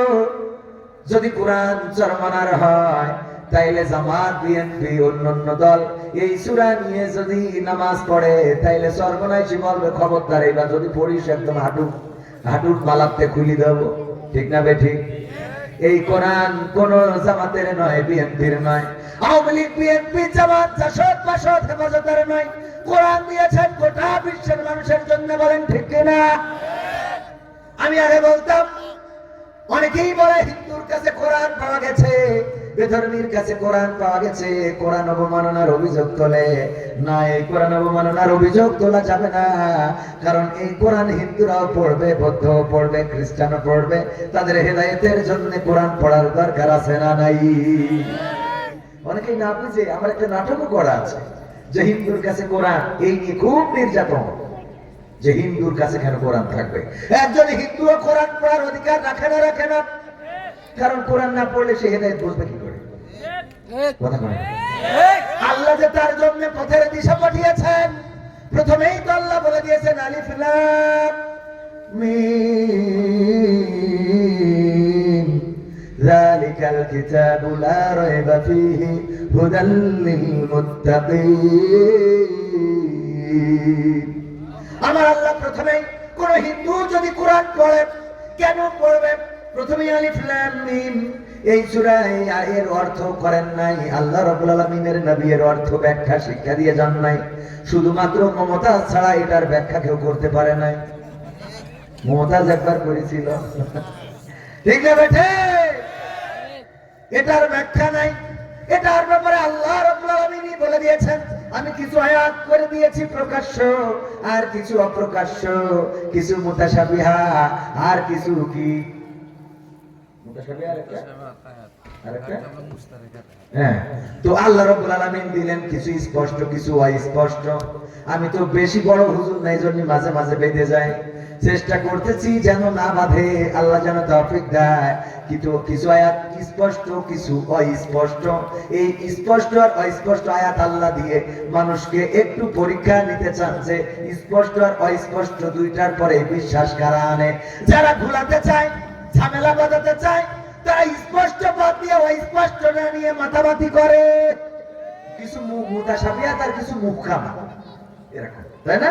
এই হুজুরা বলতে পারবে, ঠিক বলছি তো হুজুর? হ্যাঁ, কিছু মুতাশাবিহা আর কিছু ওই যে আমাদের তিনজন হুজুর দাঁড়ায় আছে, ঠিক বলেছি ভাইজান? আমি আবার ভয় পাই আপনারা দাঁড়ায় থাকলে, কারণ আমার ইলমের ঝুলিতে খুব বেশি নাই। আর এখন তো ইলম দিয়ে ওয়াজ করা চলে, এখন ইলমের রোজও চলে না, আমলের রোজও চলে না, এখন চলে ভাইরালের রোজ। ঠিক আসতে বললাম কেন? সত্য বললাম না মিথ্যা বললাম? মসজিদের ইমাম আমার থেকে বড় আলেম, আজকের মাহফিলের বিশেষ বক্তা যিনারা ছিলেন জনাব হযরত মাওলানা বেলাল হোসেন সাহেব এবং জনাব মাওলানা আবুল বাশার সাহেব, উনারা আমার থেকে ইলমে আমলে সব দিক থেকে উপরে, এমনকি বয়সেও উপরে। কিন্তু আমারে আপনারা লাস্টে উঠাইছেন, কারণ ভাইরালের দিক থেকে আমি উপরে। এই ভাইরালের অশুনা যেদিন আপনারা বন্ধ করতে পারবেন, সেদিনই তাকে অর্জন করতে পারবেন। যতদিন ভাইরালের ওয়াজ বন্ধ হবে না, ততদিন তাকওয়া অর্জন হবে। মসজিদের ইমাম সাহেব যখন বয়ান করবে, তখন লোক যদি বেড়ে যায়, বুঝবেন ইনারাই তাকওয়াবান। কারণ মসজিদের ইমাম যিনি আপনার পাশে থাকেন, আপনার জানাজায় যিনি অংশগ্রহণ করেন, আপনার অসুস্থতায় যিনি দোয়া করেন, আপনার জ্বরের সময় যিনি গা ছাড়িয়ে দেন, আপনার বাচ্চার বিপদের সময় যিনি পানি পড়া দিয়ে দেন, উনি তো আপনার বিপদে আপদে মুসিবতে পাশে থাকেন। ওই ইমামের মাসে 5,000 টাকাও বেতন দেন না, আর কবির বিন সামাদের 50,000 টাকা দিয়ে নিয়ে আসেন। তার মানে আপনি হলো 2 নম্বর লোক। কয় নম্বর লোক? বাবা আমার ভাইরা, হক কথা বলতে আপত্তি, কোনো আপত্তি চলবে না, ঠিক না বেটা? যতই আমার নেতা থাকুক, হক কথা বলে যাবো, কারণ হক কথা আমার বিরুদ্ধেও চলে যায়, ঠিক না বেটা? এই কথাটা আমার পক্ষে না বিপক্ষে গেল, আমার বিপক্ষে বলেও তো আমি সহ্য করছি, তাহলে আপনি করবেন না কেন? ঠিক না বেটা? আমার ভাইয়েরা, আল্লাহ হক কথা বলার জন্য তাগিদ করেছেন, স্পষ্ট করে বলতে বলেছেন। গোপন করা যাবে না। গোপন করলে বোবা শয়তান হিসেবে আল্লাহ খেতাব দিয়েছেন। এই বোবা শয়তান হওয়া যাবে না, শয়তানের পছন্দের লোক হওয়া যাবে না। আমরা কার পছন্দের হতে চাই? আল্লাহর পছন্দের যদি হতে চাই তবে আমাদেরকে আল্লাহর পথের প্রতীক হতে হবে। কোরআন আমি বলছিলাম, অনেকেই সেই কোরআন, যেই কোরআন আল্লাহ মানুষের জন্য দিয়েছেন, সেই কোরআনের পক্ষে থাকে না, কোরআনের বিরুদ্ধে ষড়যন্ত্র করে, কোরআনের আইন বাস্তবায়ন চায় না, কোরআনের আইন সংসদে কায়েম হোক এটা চায় না। এইগুলো যারা করে আর যাই হোক, কোরআনের আইনের পক্ষে থাকেন আর না থাকেন, বিপক্ষে যদি চলে যান তাইলে ঈমান থাকবে। বিপক্ষে যাওয়া যাবে? চোর চুরি করলে হাত কাটার বিধানটা কার? বলেন কার? আল্লাহ দিয়েছেন। চোর যদি চুরি করে হাতের কবজি কেটে ফেলো। এই বিধান কায়েম করার জন্য যদি বিএনপি লড়াই সংগ্রাম করে তাইলে সেই বিএনপি করা আমাদের জন্য ওয়াজিব।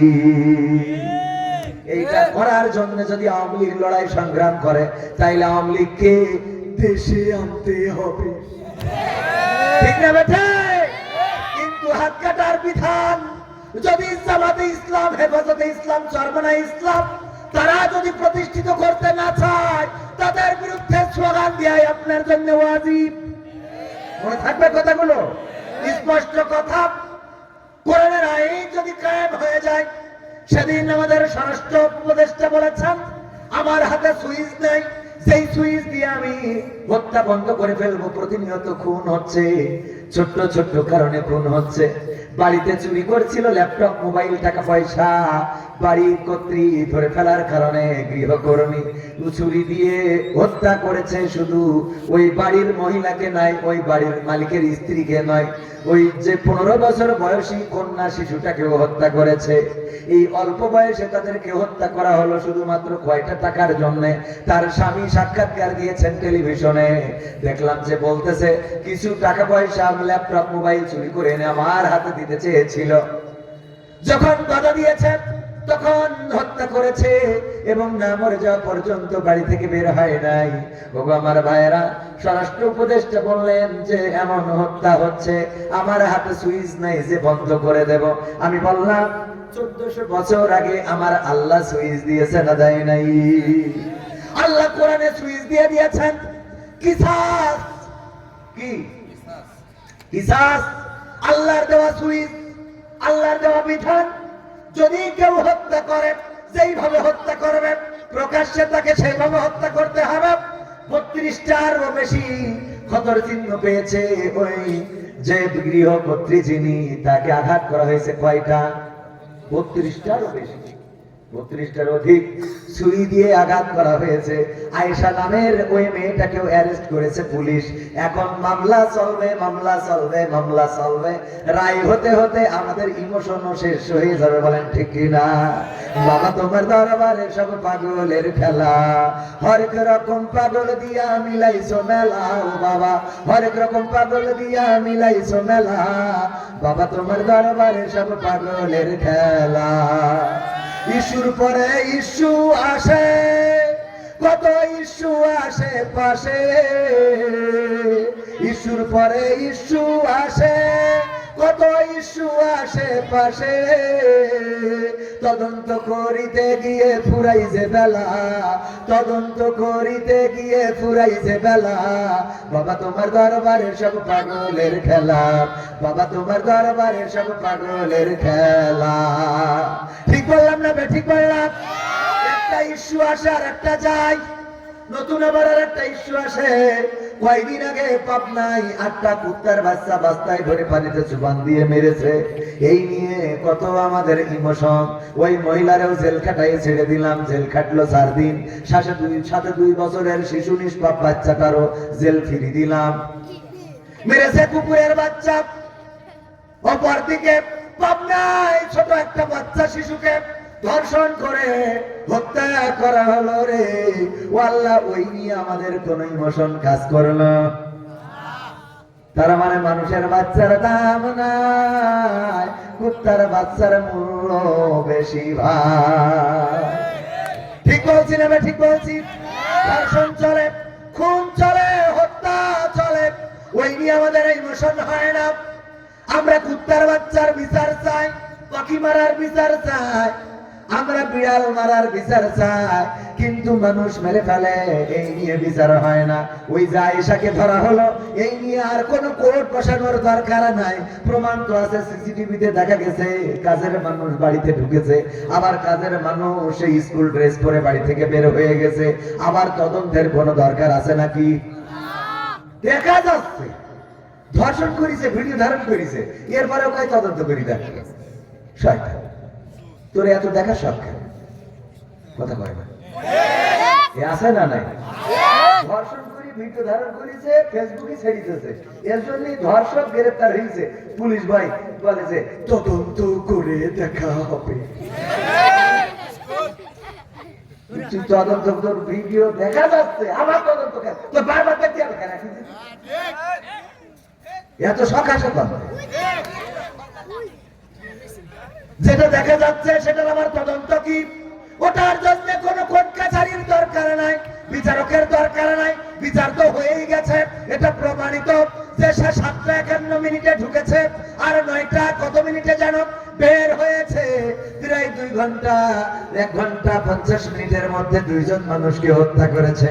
প্রমাণ যেহেতু পাওয়া গেছে, এখন এইটার প্রকাশ্যে মাথা পর্যন্ত ঘিরে দিয়ে 32টা চুরি এরকম করে করতে হবে, করতে হবে, করতে হবে। 32 জায়গায়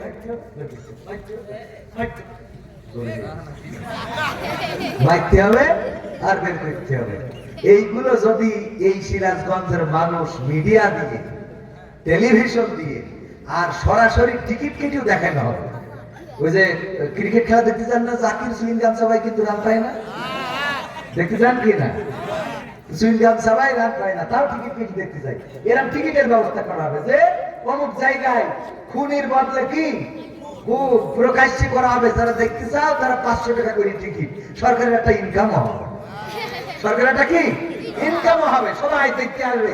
এরা যখন ওই প্রকাশ্যে স্টেডিয়ামের মাঝখানে নিয়ে সবাই দেখতেছে, বড় বড় ডিজিটাল মনিটরে দেখাচ্ছে, টেলিভিশনে বিচারক চাকু ধরতেছে, তারপরে ফুটো করতেছে, রক্ত পড়ছে, এইগুলো যদি সুন্দর করে দেখায়, 5-7টা ক্যামেরা দিয়ে সুন্দর করে ক্রিকেট যেরাম দেখায়, রান করতে যখন ব্যাট পাচ্ছে ব্যাট আবার স্লো মোশনে দেখাবে, আস্তে করে এটা স্লো মোশন একটু। এটা দেখার পরে আপনি বলেন তো যে খুন আর করার সাহস করবে কেউ? সুইচ খুঁজে পায় না স্বরাষ্ট্রমন্ত্রী, বলা পাবে কি? কোরআন শিখিস নি তো, কোরআন পড়া লাগবে, তাইলে সুইচ খুঁজে পাবো। সুইচ তো আল্লাহ দিয়েছে, সেটা না বুঝলি সুইচ হবে কি করে? মন্ত্রণালয়ের মধ্যে একজন আলেম আছে, কয়জন? আফামুল খালিদ হুসাইন। হজে লোক গিয়েছে, 800 কোটি টাকা পাইছে, গেছে ফেরত দিয়েছে। ঠিক বলছি না? ঠিক বলছি। তার মানে হলো বাংলাদেশ স্বাধীনের পর থেকে আজ পর্যন্ত যারাই হজে গেছে এইভাবে 800 কোটি, 1000 কোটি, 1800 কোটি টাকা বেঁচেছে, কিন্তু হাজিরা যেহেতু ফেরত পাই নাই, তারা মানে ধর্ম মন্ত্রণালয়ে যিনি ছিলেন উনি ধার্মিক ছিলেন না রে।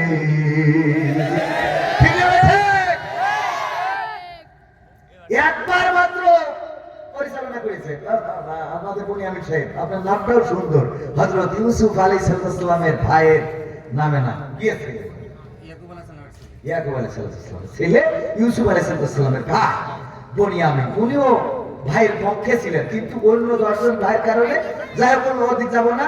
তো সুন্দর একটা নাম, আলহামদুলিল্লাহ। এই যে দেখেন, একজন শুধুমাত্র আলেম মন্ত্রণালয় পরিচালনা করেছেন, 800 কোটি টাকা হাজিদের ফেরত দিয়েছেন। কারণ কি? টাকা বেঁচে গেছে। বাজেট যেটা করা হয়, হয় বেঁচে যাবে, না হয় ঘাটতি পড়বে। ঠিক না বেঠিক?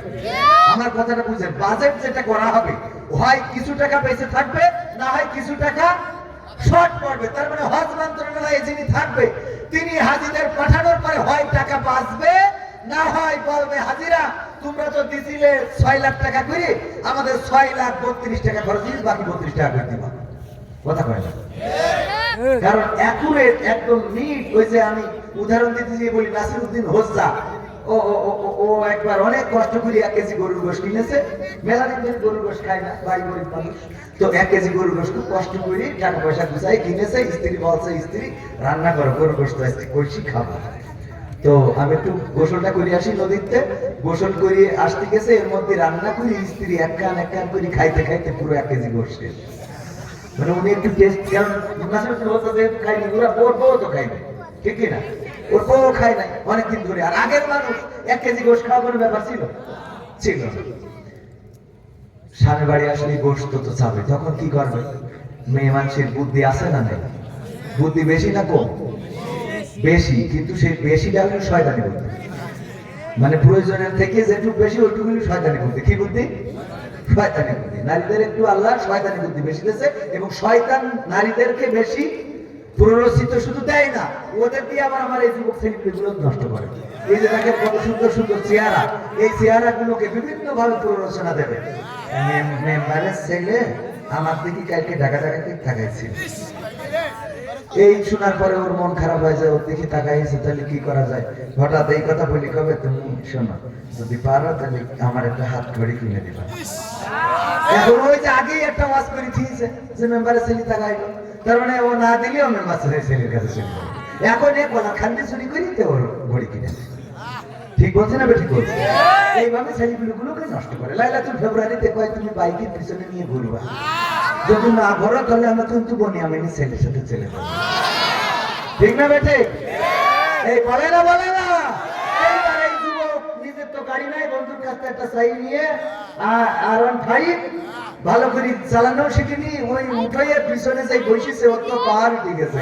বিয়ারা মারে কায়দা করে ওই যে পদ্মা সেতুর ওই রোড হাইওয়ে এক্সপ্রেস হয়ে ওর তো খেয়াল নেই, কারেন্টের খুঁটি একটা রাস্তার পাশে, ওতে ধাক্কা দিয়ে একটা পাতালে একটা হাসপাতাল।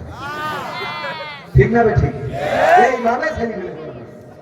সেদিন আমাদের যশোরে দুইজনে প্রেম করিছে, দুইজনে পরিকল্পনা করিছে, আমরা যেহেতু তোমার বউ আছে আর আমারও তো বাড়িতে মানতে চাই না, তোমার যেহেতু বউ আছে তাহলে এক কাজ করো, চলো আমরা 20 তেল খেয়ে দুইজনই নেটওয়ার্কের বাইরে চলে যাই। যশোরে বিনোদিয়া পার্ক, যারা পত্রিকা পড়েন তারা দেখেছে। ও মা, এ 20 তেল খাওয়ার পর ছেলে মরে গেছো না? মরিনি না, ও মারে না, ও হাসপাতালে যে খালি খাচ্ছে। চিন্তা করা যায়, তার মানে ও ওরে খাওয়াইছে খুব কায়দা করে, খাওয়াইয়ে ওর রাস্তাটা ক্লিয়ার করেছে। তোর বউ আছে, তুই আমার সাথে লাইন মেরে ফেলেছিস, তোর বলতে পারছি না, তুই খেয়ে মরি যা, তারপরে আমি যেন বিনা টেনশনে আমি এই যে যুবকদের সাথে কুবান দিতে পারি। কথা কি বোঝা গেছে? এগুলো বাস্তবতা ভাই।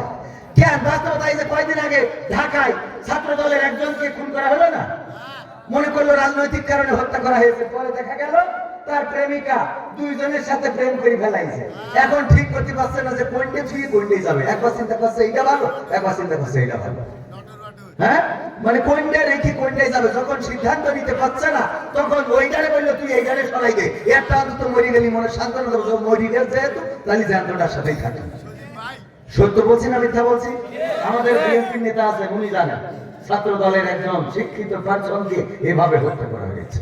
ভাইয়ের আমার, এই নারীরা এই শয়তানি ভর করিস, তুই প্রেম একজনের সাথে করছিস, এমনি তো খারাপ কাজ করতেছিস, তাহলে একসাথে আবার দুজনের কথা দিচ্ছিস কিন্তু। ঠিক না ঠিক? ভাইয়ের আমার, নাসিরুদ্দিন হজ্জার কথা বলছিলাম, মনে আছে না নাই? গোশত কিনেছে, নারীদের বুদ্ধি একটু বেশি কিন্তু শয়তানি বুদ্ধি। গোশত যেহেতু খেয়ে ফেলেছে, চিন্তা করলো কি করা যায়, তাড়াতাড়ি করে ওই বাড়ি ছিল একটা বিড়াল তারে গলায় রশি দিয়ে টেনে এনেছে। এই যে নাসিরুদ্দিন হজ্জা যখন বলছে যাও স্ত্রী গোশত দাও, সরিষার তেল হইতেছে, নিয়ে আসো আজকে গরম ভাত আর গরুর গোশত দিয়ে মাখো মাখো করে খাবো। এসে বলছে মাখো করে খাবা? বিড়ালটা কতদিন কইছি ফেলাই দিছি, তুমি তো ফেলাই আজকে কি করতে করিয়েছ? কি হয়েছে? এই বিড়ালের সেই 1 কেজি গোশত খেয়ে সবার করিয়েছে। নাসিরুদ্দিন হজ্জা বলছে স্ত্রী সত্যি কি আমার কথা বিশ্বাস, আমার তালাক দাও। নারীদের ভুল কি? কিছু হইলেই কাও তালাক দাও, তালাক দেবো, তোর বিয়ে করেছি তালাক দেওয়ার জন্য? তো বিয়ে করতে যেই অন্তত 100টা পাত্রী দেখতে হয়েছে, তারপরে চয়েস করেছি তোরে। আর 100 পাত্রী কি খামাখা দেখেছি? সব কটার হাতে 500-1000 টাকা দিতে হয়েছে। মোটরসাইকেলের তেল খরচ, এরপরে বিয়ের দিন, বিয়ের আগের দিন আবার খিচুড়ি রান্না, ক্ষীর রান্না, গায়ে হলুদ, বিয়ের দিন গাড়ি এসেছে, বর সেজে ও গুছাই এমন হয়ে গেছে, এখন বনিয়ামিন ভাই এসে পারি ওর তাড়াতাড়ি যাইতে হবে। বনিয়ামিন ভাই কি করছে? কেবল গোসল করতে গেছে, ওর মেজাজ খারাপ হয়ে যায় না, এই সব বাদ দাও, চলো মানিয়ে হাঁটো। তোর বিয়ে করার জন্য সব গুছাই নিয়ে তারপরে বিয়ে করতে গাড়িতে উঠবে, ও মাটি ড্রাইভার করে দরজা খুলবো না, কেন? আবার টাকা দিতে হবে, ওখানে আবার টাকা। এরপরে গেছে যেই গেটেতে আবার নামতে দেবে না, ওখানে দরজা খুলবে না, কেন? টাকা না দিলে বর নামতে দেবে না, আবার টাকা। ওমা গেটে যেই রাখে শালীরা টেবিল দিয়ে পিঠে দেরি বসে আছে, কি খবর? তাই এখানে আবার টাকা দিতে, আবার টাকা দেওয়ার পরে মনে করলো যাক সব গেট কমপ্লিট, এবার মনে হয় বিয়েটা হবে। কিসের বিয়ে? উকিল যখন বলতেছে যে অমুকের ছেলের সাথে সিরাজগঞ্জের বেলকুচির অমুকের মেয়ের 50,000 টাকা দেন মহরে বিয়ে শাদী, হঠাৎ করে যে পড়ছিল ব্রেক মেরেছে। আপনাদের দিক মারে হঠাৎ করে বন্ধ হয়ে যায় পড়া, কেন? ওর আবার টাকা দিতে হবে, না দিলে আর বাকি তো পড়বে না। এটা আপনাদের এদিকে আছে?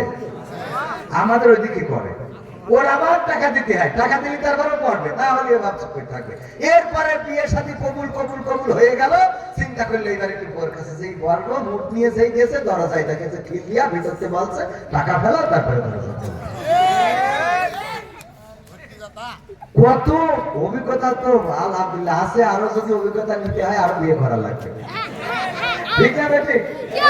এক বিয়েতে সব অভিজ্ঞতা হয় না।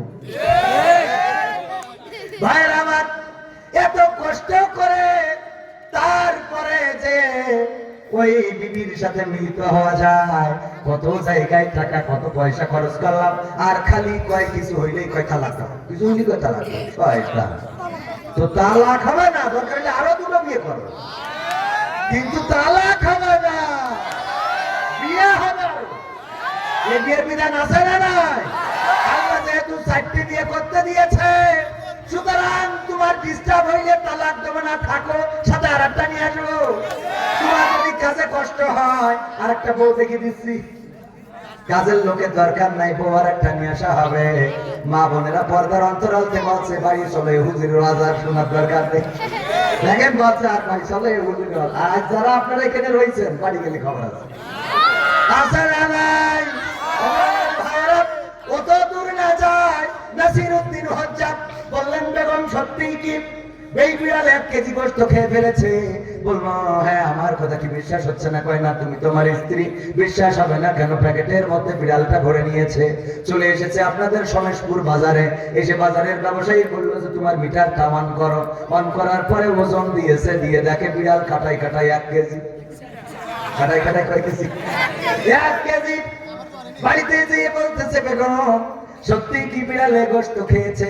বললো এখনো বিশ্বাস করো না, তোমার সাথে সংসার করা হবে না, তোমার থেকে তো মকসেদের ছেলের সাথে বিয়ে করা ভালো ছিল, সে আমার বিশ্বাস করে। তুমি তো বিশ্বাস করো না, তোমারে কি করে বিশ্বাস করাবো?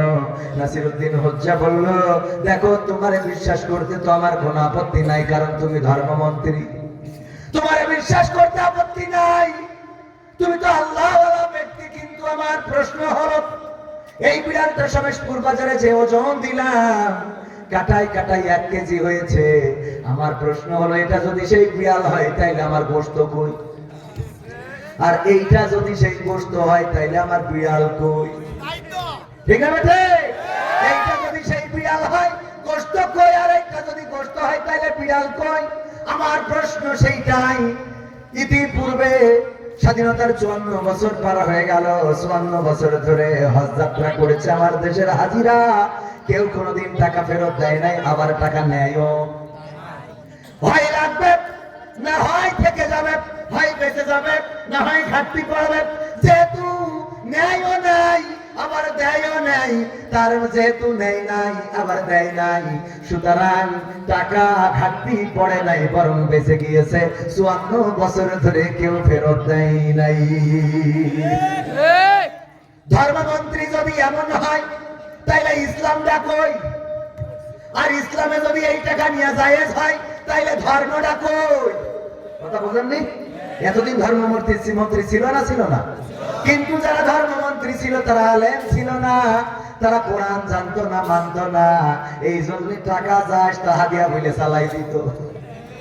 নাও চালাই দাও, বিসমিল্লাহি আল্লাহু আকবার। মুরগি মরি গেছে, মরি যাওয়ার পরেও বিসমিল্লাহি আল্লাহু আকবার, নাও আল্লাহ আকবার। সত্যি বলছি না মিথ্যা বলছি? আমার ভাইরা, আলেমদেরকে যদি যোগ্য আসনে বসাতে পারেন, পরকালের ভয় যারা পায় তাদেরকে যদি যোগ্য আসনে বসাতে পারেন, কোরআনকে যারা সম্মান করেন তাদেরকে যদি যোগ্য আসনে বসাতে পারেন, আর কোরআনের আইনটা যদি সংসদ দিয়ে বাস্তবায়ন করে দিতে পারেন, তাইলে খুন বন্ধ হয়ে যাবে, ধর্ষণ বন্ধ হয়ে যাবে, চুরি বন্ধ হয়ে যাবে, ছিনতাই বন্ধ হয়ে যাবে।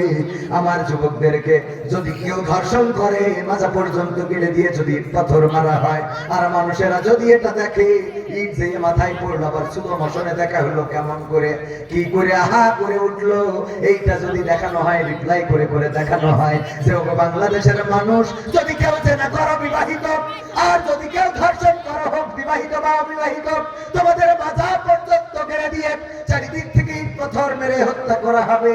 এইগুলো যদি টেলিভিশনে দেখানো হয়, স্যাটেলাইটে দেখানো হয়, যদি ইউটিউব চ্যানেলে দেখানো হয়, ফেসবুকে দেখানো হয়, এইগুলো দেখার পরে আমার যুবকেরা আর কোনো গার্লস স্কুলের সামনে ভিড় করবে না, ডাইরেক্ট করবে এক দফা এক দাবি, আব্বা বিয়ে কবে দিবি?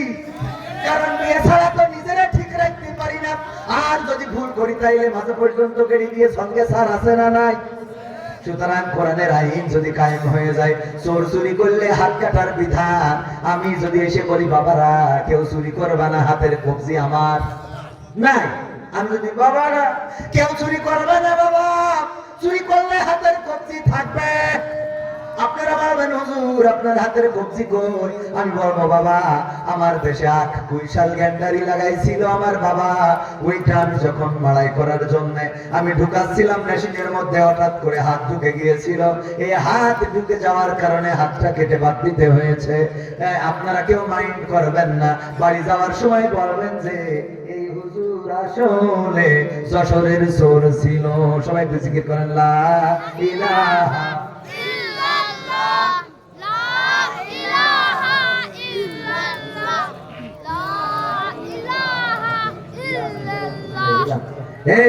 এই ভিডিও করেন না তো এগুলো তো দেখেন কি আমার ভাইজান বলছে চলে যাবো, তো তাই দোয়া নেওয়ার জন্য একেবারে হাতিয়ে টাতিয়ে দিয়ে গেলাম।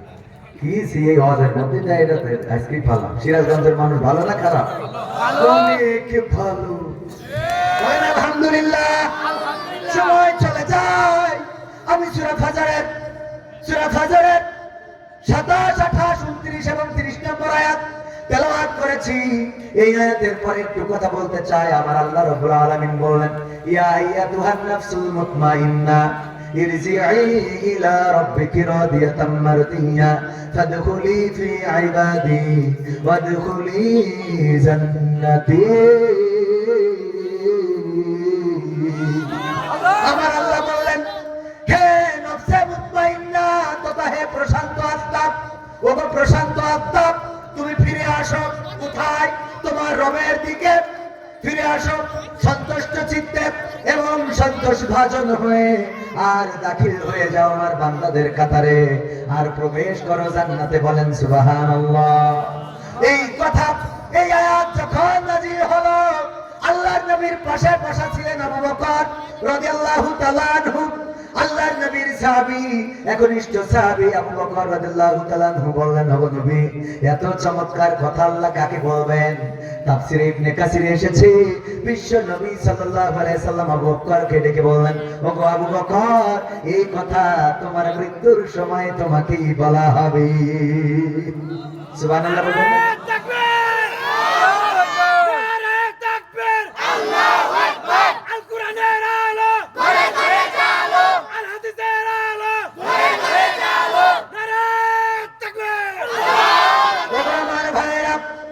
রাত গভীর হচ্ছে, আরেকটু সময় কি সামনে আগাবো?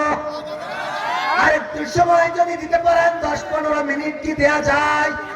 ওই যে আমার ভাইজান, ও ভাই ভাই কি কষ্ট হয়ে যাচ্ছে শুনে? ও না ওখানে বসবে, মানে একটু ভালো করে বসতেছে আলহামদুলিল্লাহ।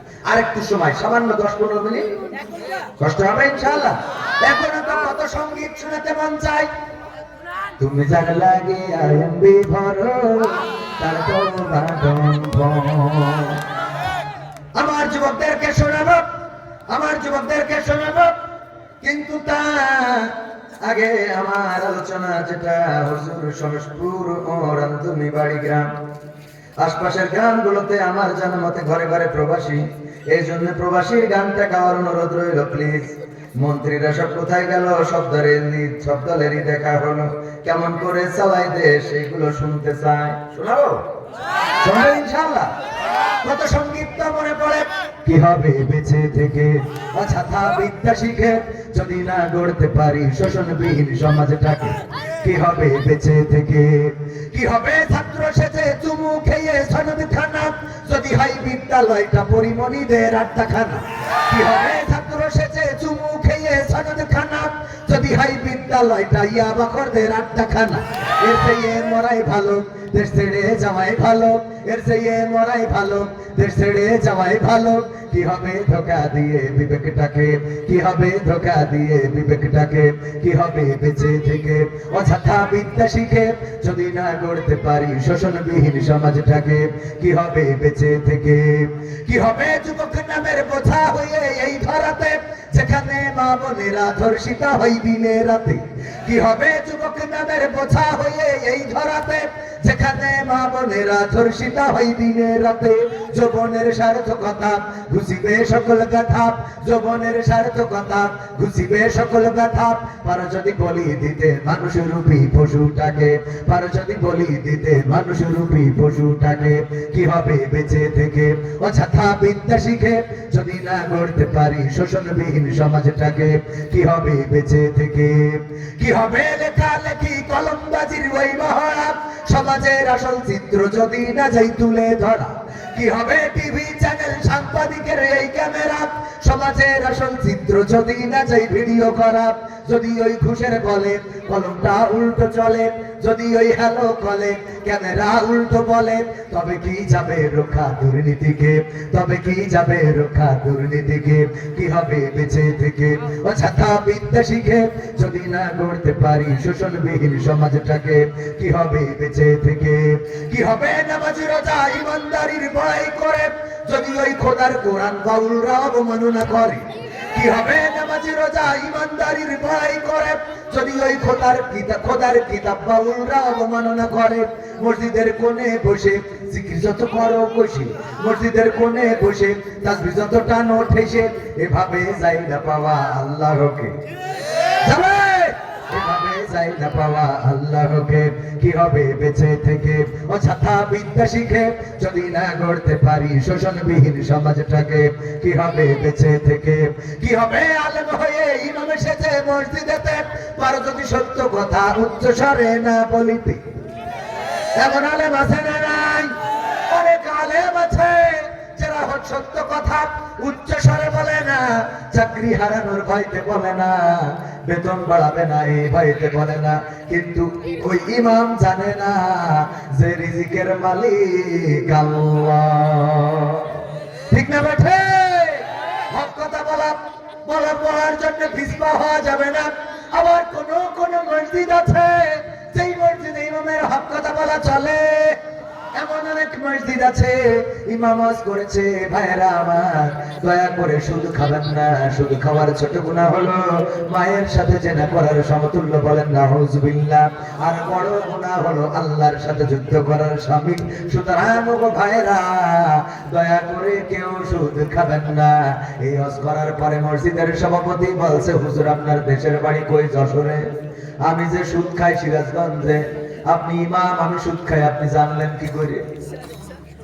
আমি তো জানি না আপনি সুদ খান, তাইলে কি করে আপনি বললেন যে সুদ খাইতে নিষেধ করলেন? আজকে প্রথম জুম্মা আপনার, হঠাৎ করে সুদের ওয়াজ কারণটা কি? কয় কোরআনে আছে তাই বয়ান করেছি। বলল কোরআনে আছে তাই বয়ান করেছেন, ভালো কথা, কিন্তু ঘন ঘন আমার দিক তাকাচ্ছিলেন কেন? আমার দিকে তাকাচ্ছিলেন কেন? চোরের মন পুলিশ পুলিশ কথা আছে না নাই? চোরের মন পুলিশ পুলিশ। এই জন্য অনেক জায়গায় ইমাম সাহেব হক কথা বলতে পারে না। পরের জুম্মায় ইমাম চিন্তা করলো আমি আর সুদখোরকে খাবো না। এবার আলোচনা করলো ভাইয়েরা, কেউ ঘুষ খাবেন না, দেবেন না, নেবেন না, এটা বড় গুনাহ। সেক্রেটারি ছিল স্কুলের সভাপতি, উনি চাকরিতে নিয়োগের সময় 8 লাখ টাকা মেরে দেশ, 8 লাখ টাকার ঘুষ লেনদেন হয়েছে। বললো আমি যে স্কুলে ঘুষের লেনদেন করলাম, আপনার কইলেস কিডা? এই তো বেকায়দা জ্বালা। আমি কি করে বলবো আপনি কিভাবে ঘুষ খেয়েছেন? আমি তো কোরআন হাদিসের আলোকে বলেছি। বললো যে না, নিশ্চয় বিরোধীরা বলার কারণে আপনি এটা বলেছেন, আগামী সপ্তাহে এই ওয়াজ করবেন না, তাইলে কিন্তু ইমামতি ঠিকবে না। পরের জুম্মায় বয়ান করেছে, ওগো আমার যুবকেরা, পরকিয়া করা যাবে না, প্রবাসীদের বউয়ের দিকে ওই আঁকা বাঁকা চোখ নিয়ে তাকানো যাবে না, ওদের বাড়ির পিছনে বেশি বেশি যাওয়া যাবে না। আর ভাবি কেমন আছে? ও বাবা, এইভাবে ডাক দিয়া যাবে। মসজিদের ক্যাশিয়ার ছিল আমার হোসেন ভাই, হোসেন ভাই তো ভাইয়ের নাম কি জানো? হাসান ভাইয়ের মতো। হাসান ভাই বলতেছে, হুজুর আমি যে আমার বন্ধু তরিকুলের বউ, তরিকুল থাকে মালয়েশিয়ায়, ওর বোর সিরাজগঞ্জে বাইকের পিছনে নিয়ে গেছিলাম, আপনার বইলে স্কিটা জ্বালা আছে না নাই? আপনারা কে বললো? আমার বন্ধু যখন বিদেশে গেল তখন আমাকে বলেছিল, দোস্ত আমার আপন বলে তো কেউ নাই, বউটা তোর দায়িত্বে তুইয়ে গেলাম। এই জন্য আমি মাঝে মাঝে অসুবিধা হলে সিরাজগঞ্জের শহরে নিয়ে যাই।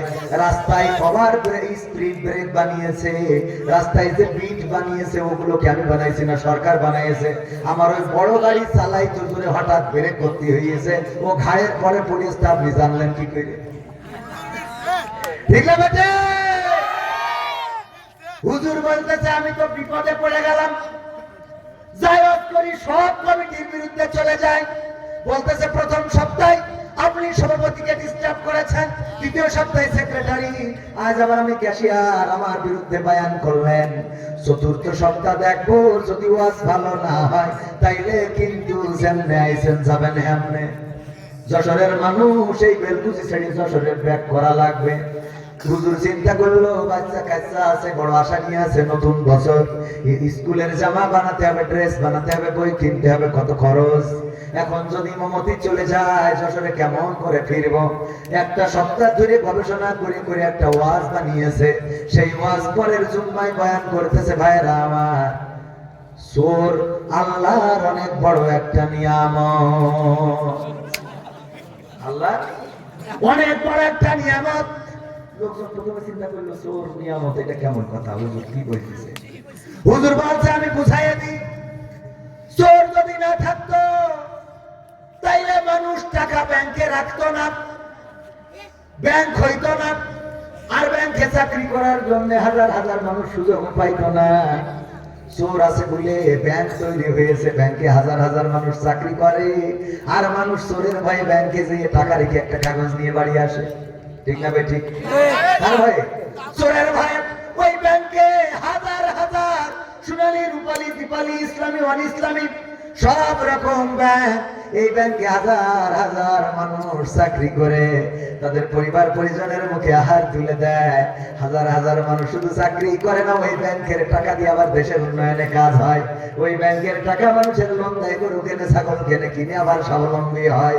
চোর না থাকলে ওই গরিবরা কেমন করে লোন পাইতো, স্বাবলম্বী হইতো? চোর না থাকলে ওই ইসলামী ব্যাংক, রূপালী, সোনালী, রূপালী, দীপালি ব্যাংক, এত মানুষ যে কাজ করে সংসার চালায়, কেমনে চালাইতো? কথা তো ঠিক। চোর যদি না থাকতো তাইলে মানুষ ঘরের জানালা দরজা লাগাইতো না, কারণ চোর তো নাই, জানালা দরজা লাগাই লাভ কি? চোর যদি না থাকতো তাইলে মোটরসাইকেল, বাইক, সোনা দানা এইগুলো যত্ন করতো না, ওই রাস্তায় ফেলে দিয়ে বাড়ি চলে যেত, কারণ চোর তো নাই। ঠিক না ভাই? ঠিক। চোর তো নাই, চোর যদি না থাকতো আলনা, আলমারি, ড্রেসিং টেবিল, জানলা, দরজা কিছুই লাগতো না। চোর আছে বলে এইগুলো বানানো লাগে। তালা ফ্যাক্টরি থাকতো না, চোর নাই, তালা দেবে কি? সুতরাং এই তালার ফ্যাক্টরি, জানালা, দরজা, খাট, পালঙ্ক, আলমারি এইসব বানায় বিক্রি করে কত মানুষ পেট চালায়। আল্লাহ শুধু চোর দিয়ে কত মানুষের রিজিকের ব্যবস্থা করেছে।